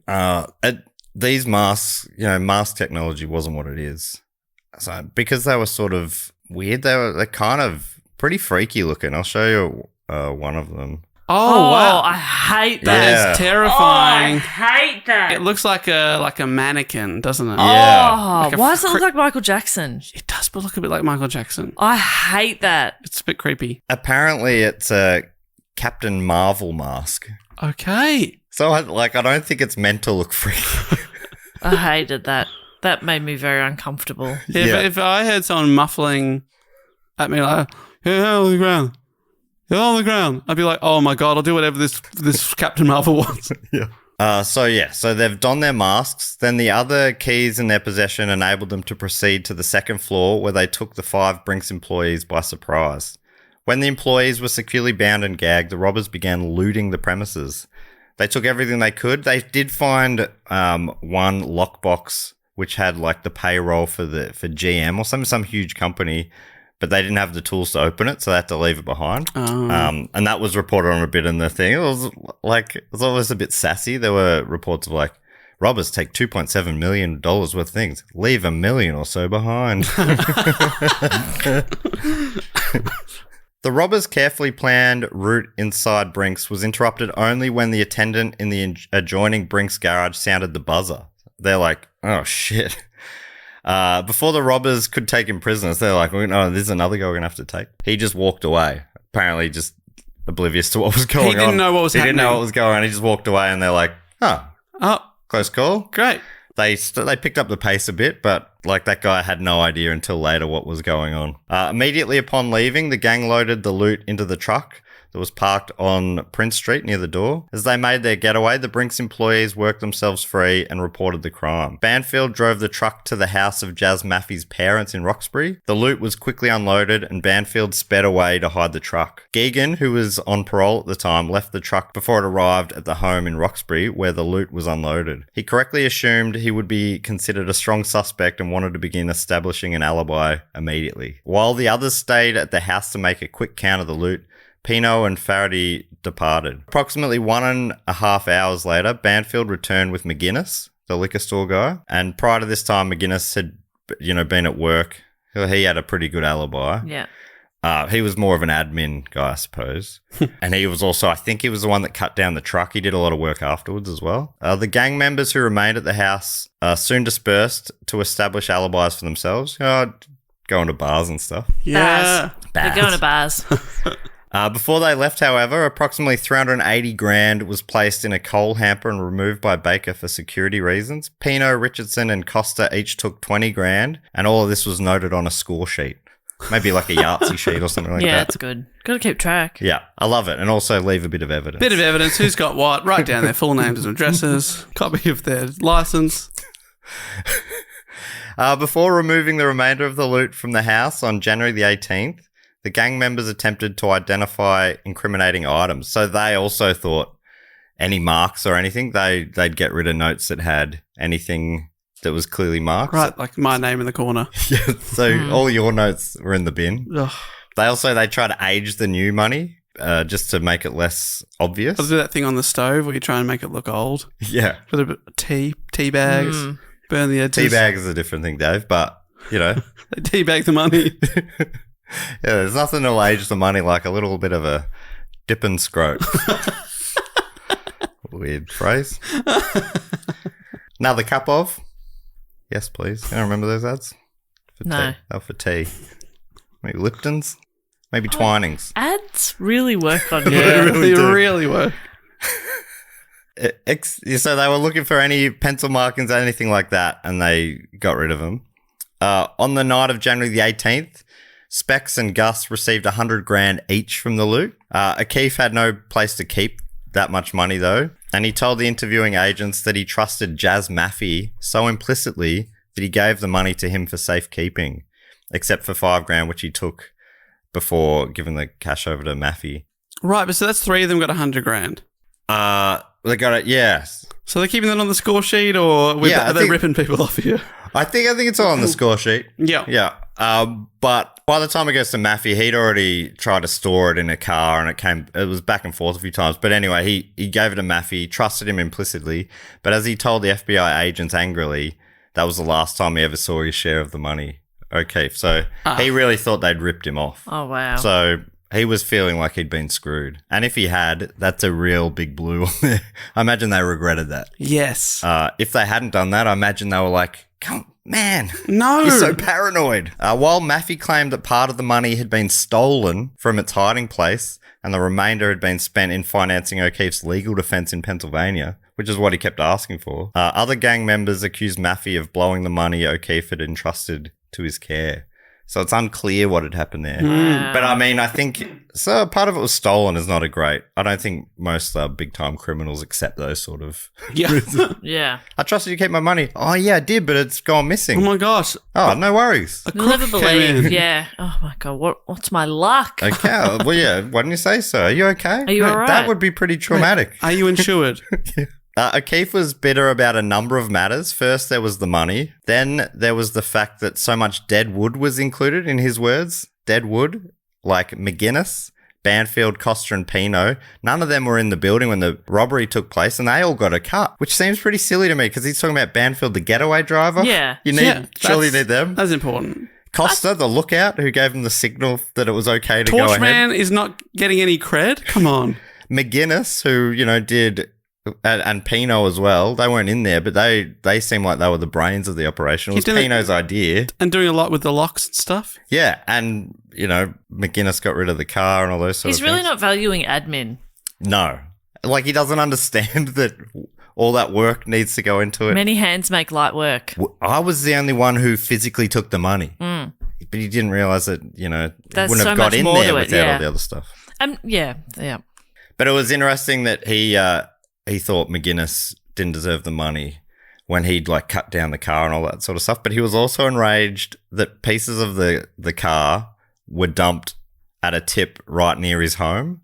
So that was one of the reasons why they were like, oh, It might be him, yeah. so of all the tips you could have taken them anywhere, why would you take it to somewhere near any of us? It doesn't make any sense. So it just seems like it was a little bit lazy. Maybe go to somewhere where you can dig into the ground. Yeah. Florida. Yes. Yeah, chuck it in one of them swamps. Yeah. Maybe in the Bayou. Am I saying that right? So after verifying his story, the FBI was able to arrest 6 members of the gang. Baker, Costa, Geegan, Maffey, and McGuinness, and Pino. And they were arrested on the 12th of January, 1956. Just coming up to the 6-year anniversary. Oh, wow. They would have thought we are home clear. Oh my here. God. At that point, O'Keefe and Gasora were already behind bars, so they didn't need to be arrested again. And Banfield had died. He was the one who Drunk for January, died very young, 45. And this left only Faraday and Richardson unaccounted for. They'd fled and were placed on the FBI's 10 most wanted fugitives list. They managed to avoid detection for months until May the 16th, when their hiding place in Dorchester, Massachusetts was uncovered. I know I'm saying Massachusetts wrong. That must be so annoying to new listeners. I said it wrong as a joke for a while. Now I can't not say it like that. Yeah. But apparently they were in this hidden room inside a house, and they did not leave it for those months. right? Because they're worried that if they leave that room, they'll go to prison, or they'll be locked inside a room. Yeah, exactly. That's right. And so the guy whose house that was, another criminal guy, he ended up getting done for being an accessory after the fact. Wow. Yeah. Before they were put to trial, Gus started getting sick, and when he was visited by a priest, he got up, fell over, and died. Turned out he had a brain tumor. Oh. And so Gus and O'Keefe, that was O'Keefe's closest mate. He's the Yeah. only one he actually liked. Yes, in the end, for sure.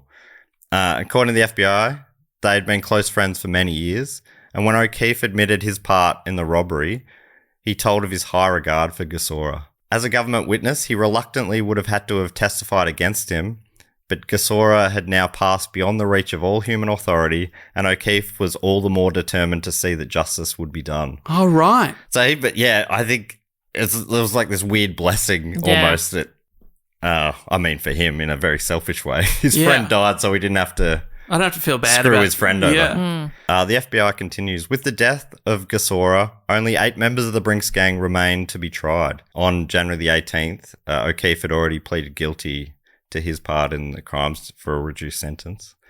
The trial of these 8 men began on the morning of August the 6th, 1956, before Judge Philez Forte, which is a fantastic name, in the Suffolk County Courthouse in Boston. More than 100 people took the stand as witnesses for the prosecution and the defense. The most important, of course, was Specs O'Keefe. Probably the only one really required. Yeah. Do you trust a man who has to have glasses? No. Who knows what he saw? He doesn't even know. I saw a blob and another blob, probably maybe 5 blobs, Yeah. and they all had blobby faces. One of them had a really fat Pinot. And then I there think was this guy, Frank was involved. Oh, come on! He's in the back of the car. Thrown completely under the bus. Specs carefully recited the details of the crime, clearly spelling out the role played by each of the 8 defendants. And at 10:25 p.m. on October the 5th, 1956, the jury retired to weigh the evidence. 3.5 hours later, the verdict had been reached. All were guilty. The 8 men were sentenced by Judge Forte on October the 9th, 1956, each receiving a life sentence or more. Oh. Whoa. Yeah. Baker died in prison only a few years later in 1961. A few of the other ones died in prison, but they started getting released, after like 13, 14, 15 years for good behavior and whatever. They were paroled. And the last surviving member of the group was Adolf Jazz Maffei, who was released after serving 13 years. After his release, Maffei told the Washington Post, "It was an adventure. Pino kept telling us money was in there. He never stopped. It's hard to explain, but it was exciting. We were younger. Of course, I wouldn't do it now."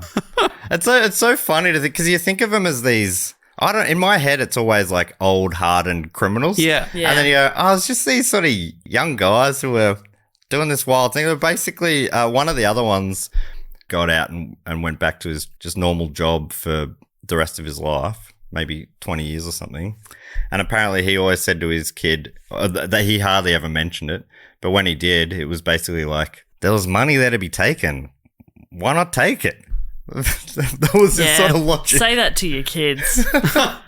There's money in like places like banks, and I think you could just go take it. I think the logic was kind of like, it doesn't really belong to anyone. It's just money, And that's what, I think a lot of the public saw it that way as well. Yeah. So there's these big companies, like insurance companies, these security companies, banks, it's just money. They'll get more money. Yeah. They got lots of money. The bank will be okay. Yeah, exactly. They'll be all right. So Jazz Maffei lived till September 1988, dying at the age of 77. Specs O'Keefe, he was released from jail in 1966, the year the Saints won their only VFL premiership, and he assumed a new identity, presumably under the protection of the FBI. Right. And like no one tried to whack him in prison or whatever because he snitched on so many. I think he was in protective custody in prison, basically. Yep. And it's unknown what he got up to in his final decade of life as a free man.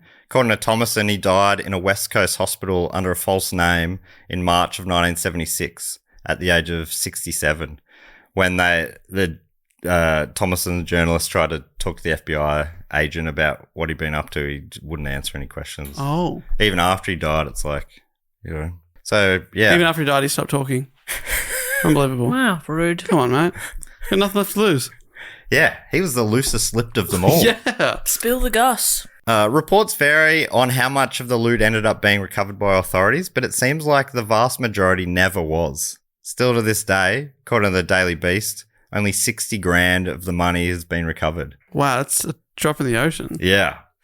As reported in the Boston Globe in 2020, Stephanie Shorrow, who I was talking about before, who wrote a book about the heist. The heist of the century. Exactly. She said that while there are many theories of where the missing money went, the likely answer is that the robbers just quietly spent it. The rest might be buried somewhere, she said. I don't know if you'd call it burying, but buried at sea is a thing. In the ocean, Yeah. absolutely.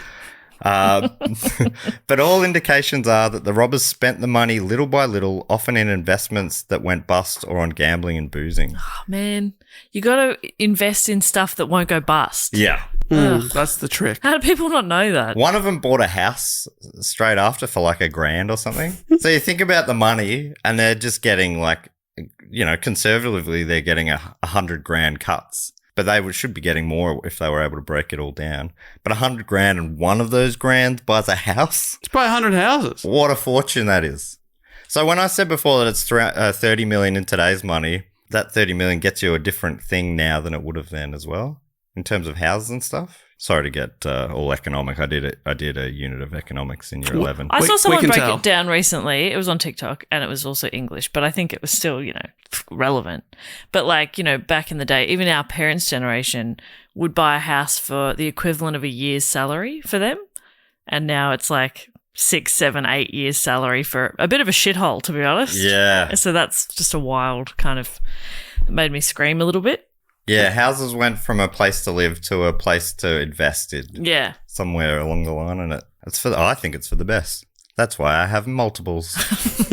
You bought 100 houses with your 100 grand. Yeah, I think that's fair. The fuck did you get 100 grand? You robbed a bank. Money was there for yeah, the I taking. forgot. Why not take There was it? money there. Dave, Oh, shit. I said never talk about this, especially not into a Oh, microphone. my God. Oh, I thought you were going to say especially not to Jess. Yeah, we can't trust I felt her. so left out for a second. I was Can't like, trust her. what? What? It's the microphone's problem. We said we were doing gigs in the UK last year. Really, we were just robbing banks. Aww. Scarra continues, it was truly almost the perfect crime. No one was hurt in the robbery, and that is important to remember. People still wonder how a group of somewhat bumbling thieves were able to pull off such a well-timed heist. Think of the popularity of Ocean's 11 and its remakes. The idea of a crime with fabulous loot in which no one is even scratched is always compelling. So she's trying to sell her book, but she's talking it up. And the heist obviously, was kind of cinematic, and as such has been the inspiration for at least 4 different films. Wow. Including one called Brinks, The Great Robbery, starring Leslie Nielsen, but not a comedy. Aw. And The Brinks Job, starring Peter Falk. Peter Falk, Columbo. Columbo himself. Wow, one more thing. Yeah. So that's the story of the Great Brinks Robbery. Oh. Wow, incredible. We love a heist. And Yeah. I'm amazed that we can still find ones that are that epic that, honestly, it would rank up there with one of the great heists. And I've never heard of No. it. Yeah, I never heard of it either. It's been 4 movies. That's right. I am a bit disappointed that it got so close to the statute of limitations and then they all got busted. I hated it too. But they are criminals. You're right. But that does add to the drama of the story, Yeah. doesn't it? The fact that they were a week from retirement. Yeah. Yeah. Literally, they could have retired on that money. And then the guy snitched them out because, stupidly, they didn't look after him. Yes, that was the only thing that pulled it apart was just one article said it. The only thing they didn't think about was group morale. Yes, Wow. but maybe, the FBI are pretty proud of it, but really it's just because the guy snitched. Maybe they did some great psychology there in their ear saying, they're living out on a yacht and you're here rotten. I feel like that kind of must stuff. have been part of it. And it does seem like they did do great work. About $30 million of great Yeah, work. lots of good paperwork. It cost so much money. But And then yeah. they never got any of it back. But that's the price of justice. 30 million, that's the price. It was, funnily enough, I hadn't heard of this one. I had never heard of Brinks, I don't think, even though it's possibly come up on a different episode. But it seems like Loomis Fargo is one of these kind of companies as well. Mm-hmm. Oh, yeah, remember we did the Loomis Fargo heist. That's right, and Brinks. But I put this topic up for the vote with 2 other Brinks robberies. So There's 3 Brinks robberies? there's even more than that, and this one only just beat out an English one by a vote. I'm going to put it up for the vote again next time because it was so close. I'm going to do a Whoa. second chance And that's draw. also Brinks, though. Also Brinks, yeah. Incredible. Wow, look forward to that. Always love a heist.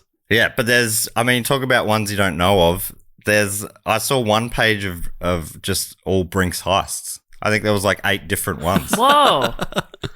I'm starting to feel sorry for Brinks. Yeah. Well, that brings us to everyone's favourite section of the show where we thank some of our fantastic Patreon supporters. I think I said last week, without them, this show wouldn't exist. And I lay in bed thinking about that.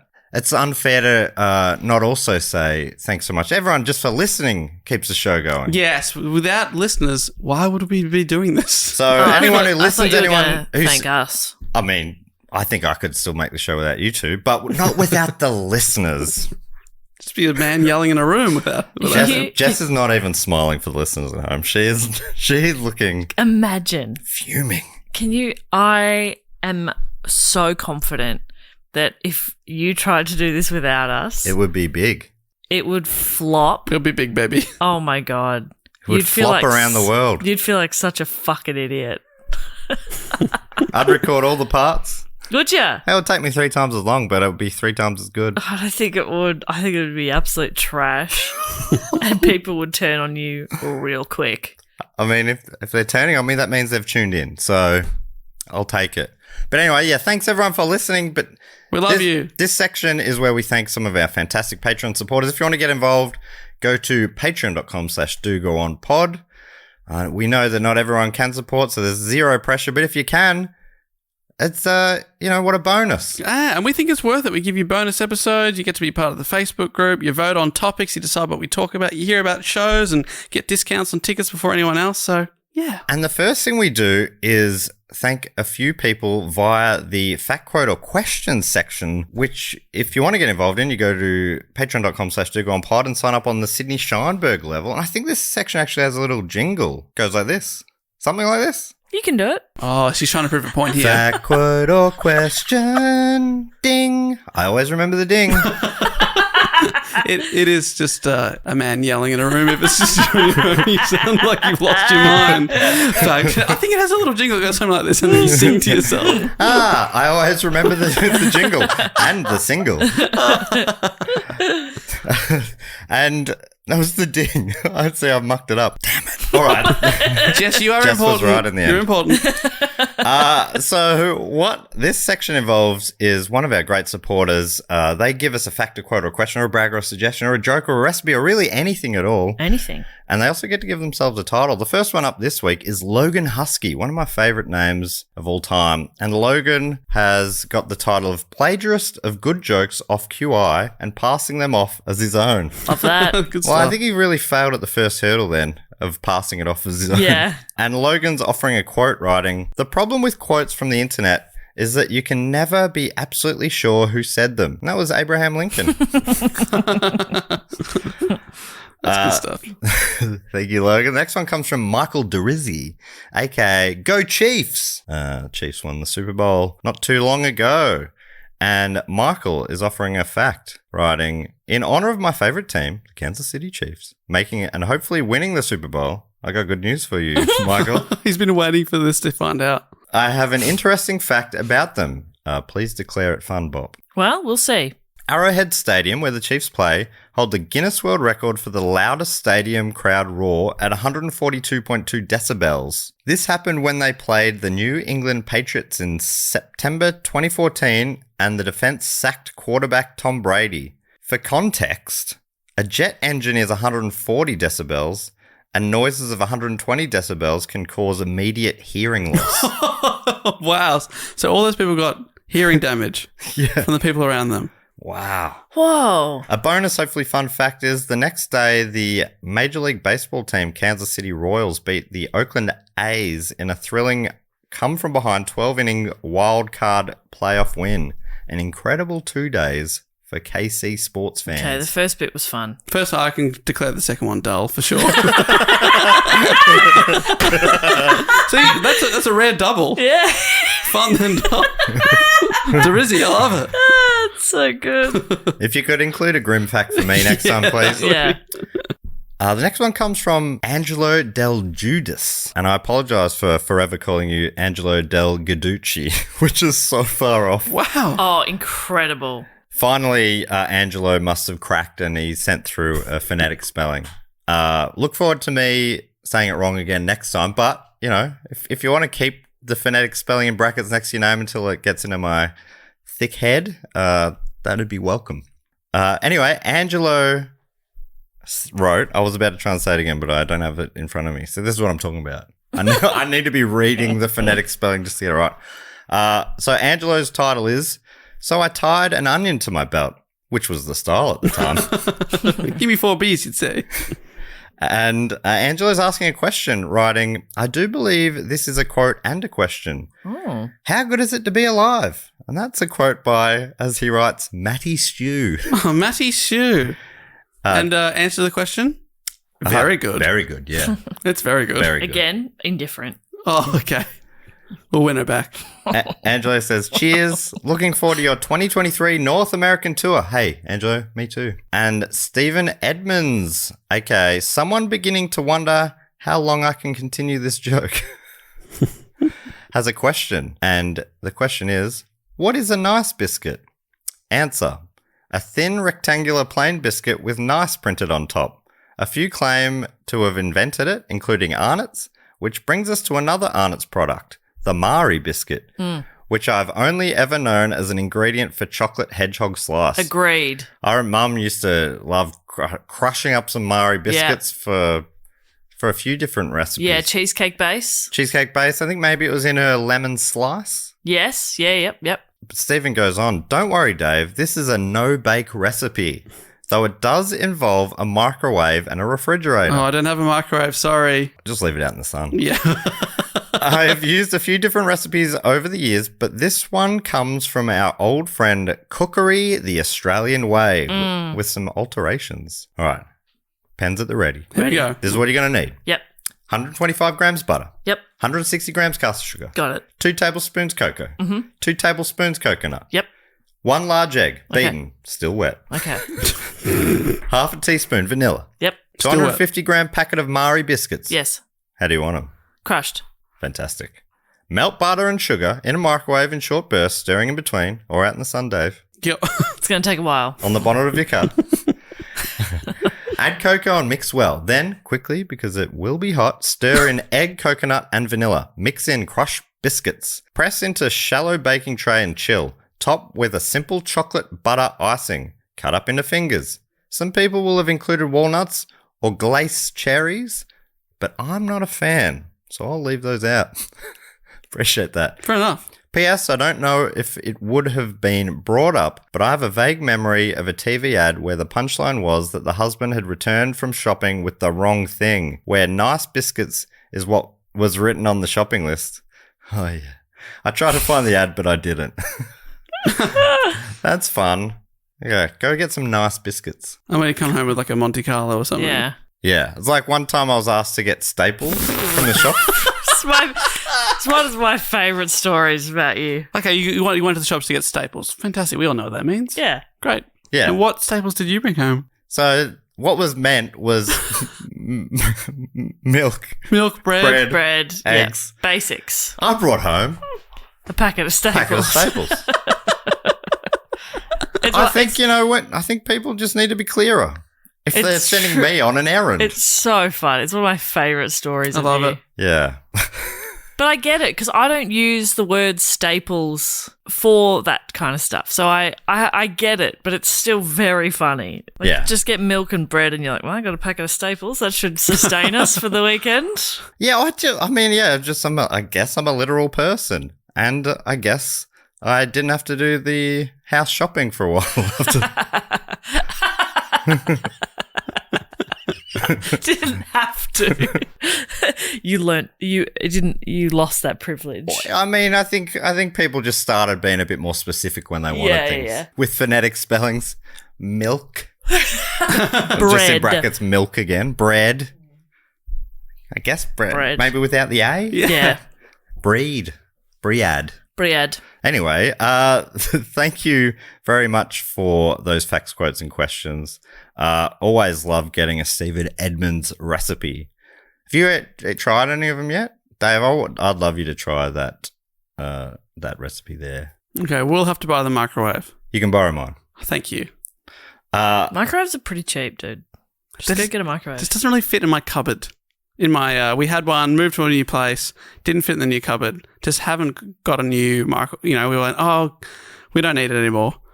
We'll get one later. No, it's been 2.5 years without one. I think I've learned to live without it. Just wait for Hard Rubbish Day. I never use it. It's just my parents are going to chuck it out. I'm like, I'll take it, but I wish I didn't. It takes up so much space on a bench. Yeah. Bench space, honestly. It's at a premium. That is at a premium.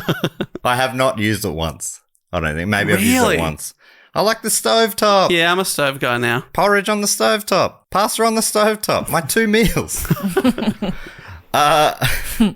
All right, well, that brings us to the point of the show where we thank a few of our other great supporters. Jess, you normally have a bit of a game based on the topic at hand. Yeah. Alibis? Yes, that's good. Their alibi. Okay. They all were occurred at they? 7 p.m. Where were they at 7 p.m.? That's Yeah. that's the question. All right, should I kick us off? Please. I'd love to thank from McBride in Canada. It's Patrick Penner. PP. PP. Patrick Penner at 7 p.m. Patrick was ice skating. Ice skating, yes. Okay. A lot of witnesses. Heaps of witnesses, lots of people around. Well, and Patrick was memorable because Patrick was doing beautiful spins in the air. Beautiful spins. But unfortunately was wearing a Halloween mask. So nobody could tell. But they were really impressed. Oh, Frank, is that you?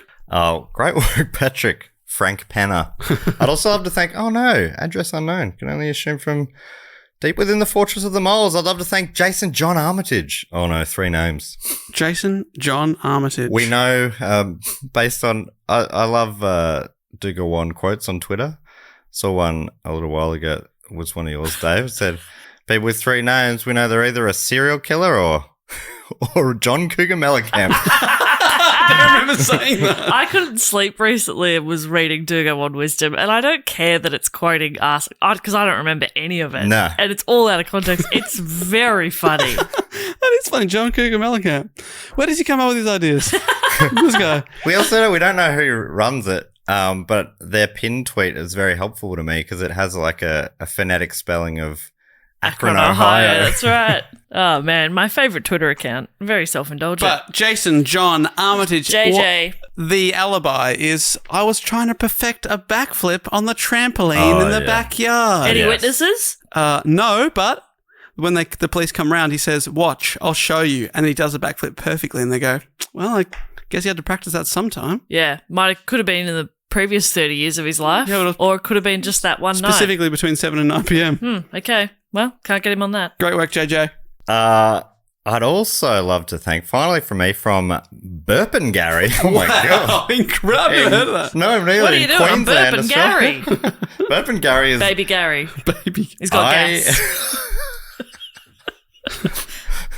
Baby Gary's gassy. Sorry, I'm Burpin Gary. I'll be right with you. Oh, that is fantastic. If that's anywhere near, I'm going to be in Brisbane in a couple of months. If it's anywhere near there, I know Queensland's a big place, but I will. Not that far out, just north of Brisbane in the Moreton Bay region. I see a road trip coming on. But anyway, from Burpin Gary, the whole community of Burpin Gary is sitting on the edge of their seat. I'd love to thank Fiona. Fiona from Burpin Gary. Fiona at 7 p.m. She was picking up a microwave from Hard Rubbish. Wow. Good. Yeah. Setting it up. That's right. Mm-hmm. Testing it, seeing if it had that plate on the inside, Yeah. see if it still spins. Needed it clean, but it works. I'm going to my parents for dinner tonight, and I don't know what crap of theirs I'm going to leave with tonight. I'm like, I should just say to them, please, op shop it. Yeah. I always leave with this stuff, and then I end up taking it to the op shop. Yeah. Or it takes up bench space, which is at a premium. At a That's premium. right. I think I still have their old VCR player. You don't need I that. don't need it. You don't need that at all. Get rid of it. The microwave is so old. It's huge. It's a walk-in microwave. Yeah, so Fiona, we already... That's right. Hard Rubbish. Fiona from Burpin Gary. We'll never Oh my forget God. you. Never forget Fiona you. from Burpin Gary. Would you like me to thank some beautiful people? Yeah, go for it. I would like to thank this person is also from location unknown. Can only assume that they are just down the road from Jason John Armitage in the Fortress of the Moles. And this person is Nami McCracken. What the heck? Great name. McCracken. That is a fantastic name. Nami or Nami McCracken. 7 p.m. They were manning the barbecue at a big family function. Oh, Someone's got to flip the chops. Lots of witnesses, let me tell you that. Yeah. And they're wearing an apron with fake tits on it. Yeah, so it was memorable. You don't forget a thing like that. Everyone said, that's funny. That's funny stuff. That's funny. Had the whole barbecue laughing. Laughing and laughing. That is classic McCracken, they oh, said. man. You're McCracking me up here, they said. Nami's done it again. Nami went to leave and they were saying, no, Nami, stay. Yes, I'm doing Ostentatious's Australiana Volume 2. Wow. So I said, So I was at a barbecue.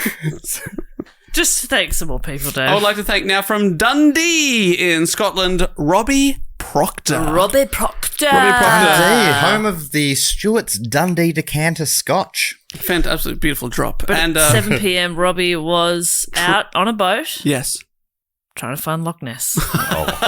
just doing laps.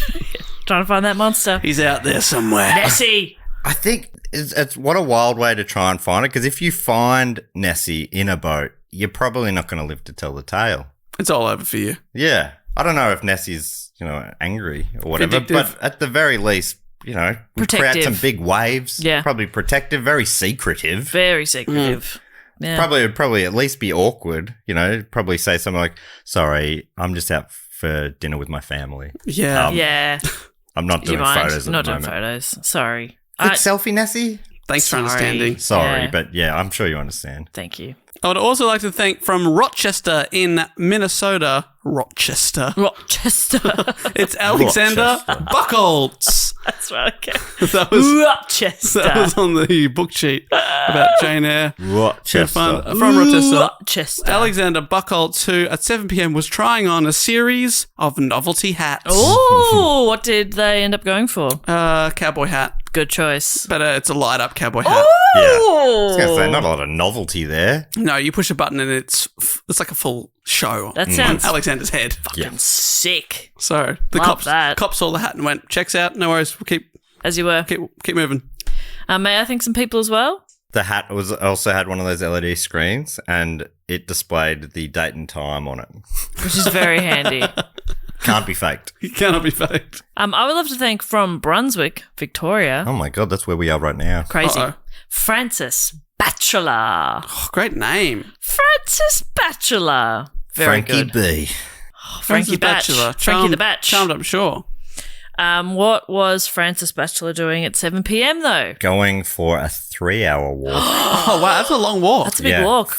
New record. Just fittest person in the world. Just around Brunswick, or Around like Brunswick. wow. Yeah, they went up to Hot Potatoes. Yep. See if there's any bargains for sale. If Wow. that shop's still open. They also went to trying to think of Brunswick landmarks. Multiple Coles. Yeah, they went The to good the multiple Coles, the shit Coles. Yep. The shit IGA, Yeah, they crust pizza. went to Lob's Cafe. Bought a few wedding dresses. Yeah. Oh god, so many wedding dress shops.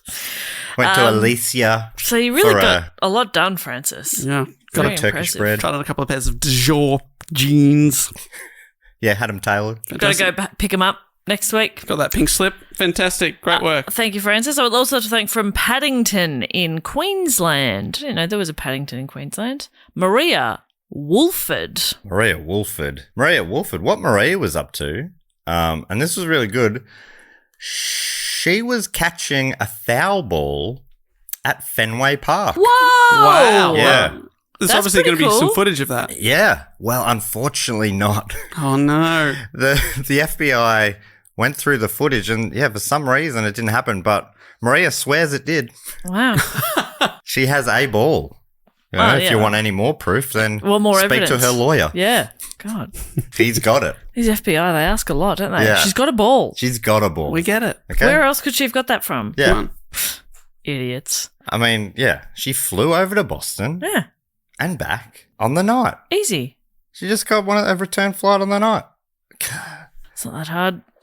And finally, for me, I would love to thank from Colorado Springs in Colorado, Ben Randall. Ben Randalls was performing in an Arnold Schwarzenegger impression competition and How'd Ben go? came second. Oh, that's Pretty- not bad. Pretty good. That's not bad. Is it because Arnie turned up? Yeah, he turned up, but Arnie actually came third. Wow, that's embarrassing.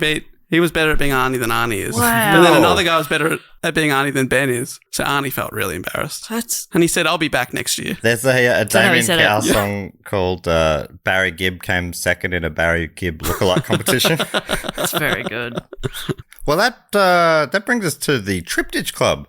Now, Jess, you're the best at explaining how this works. Yes, so if you support Do Go On at patreon.com/DoGoOnPod for 3 consecutive years, you are welcomed warmly into the Triptych Club. It's an exclusive, but not in a weird way, cool club, but not in a cult way, where we've got a bar, we've got a kitchen, make you some food. We got a barrel. We got a the bar. American We got a listeners. bar.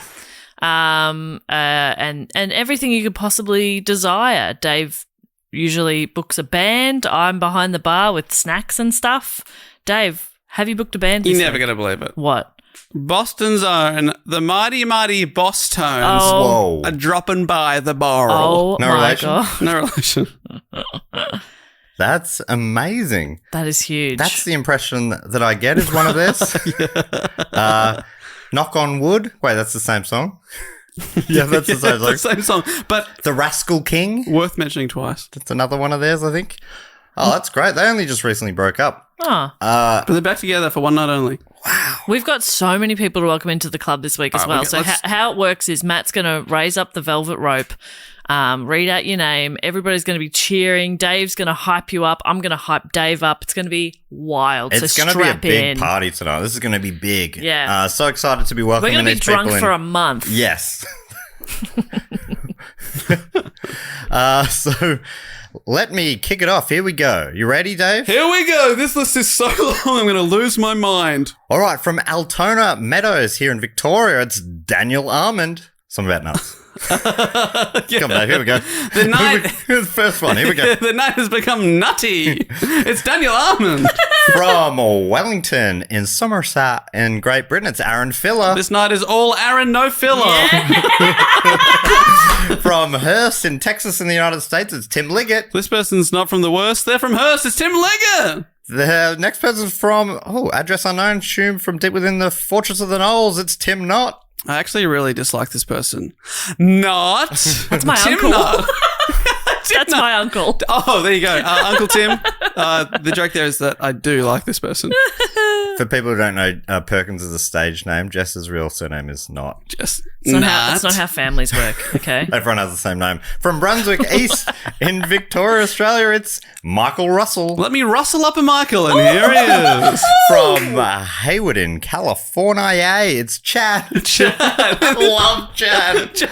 I love you, Chad. Chad from California. This ain't no fad. This is a Chad. Woo! From Bonnythorn in the Australian Capital Territory, it's Jaden Black. We're back in Jaden.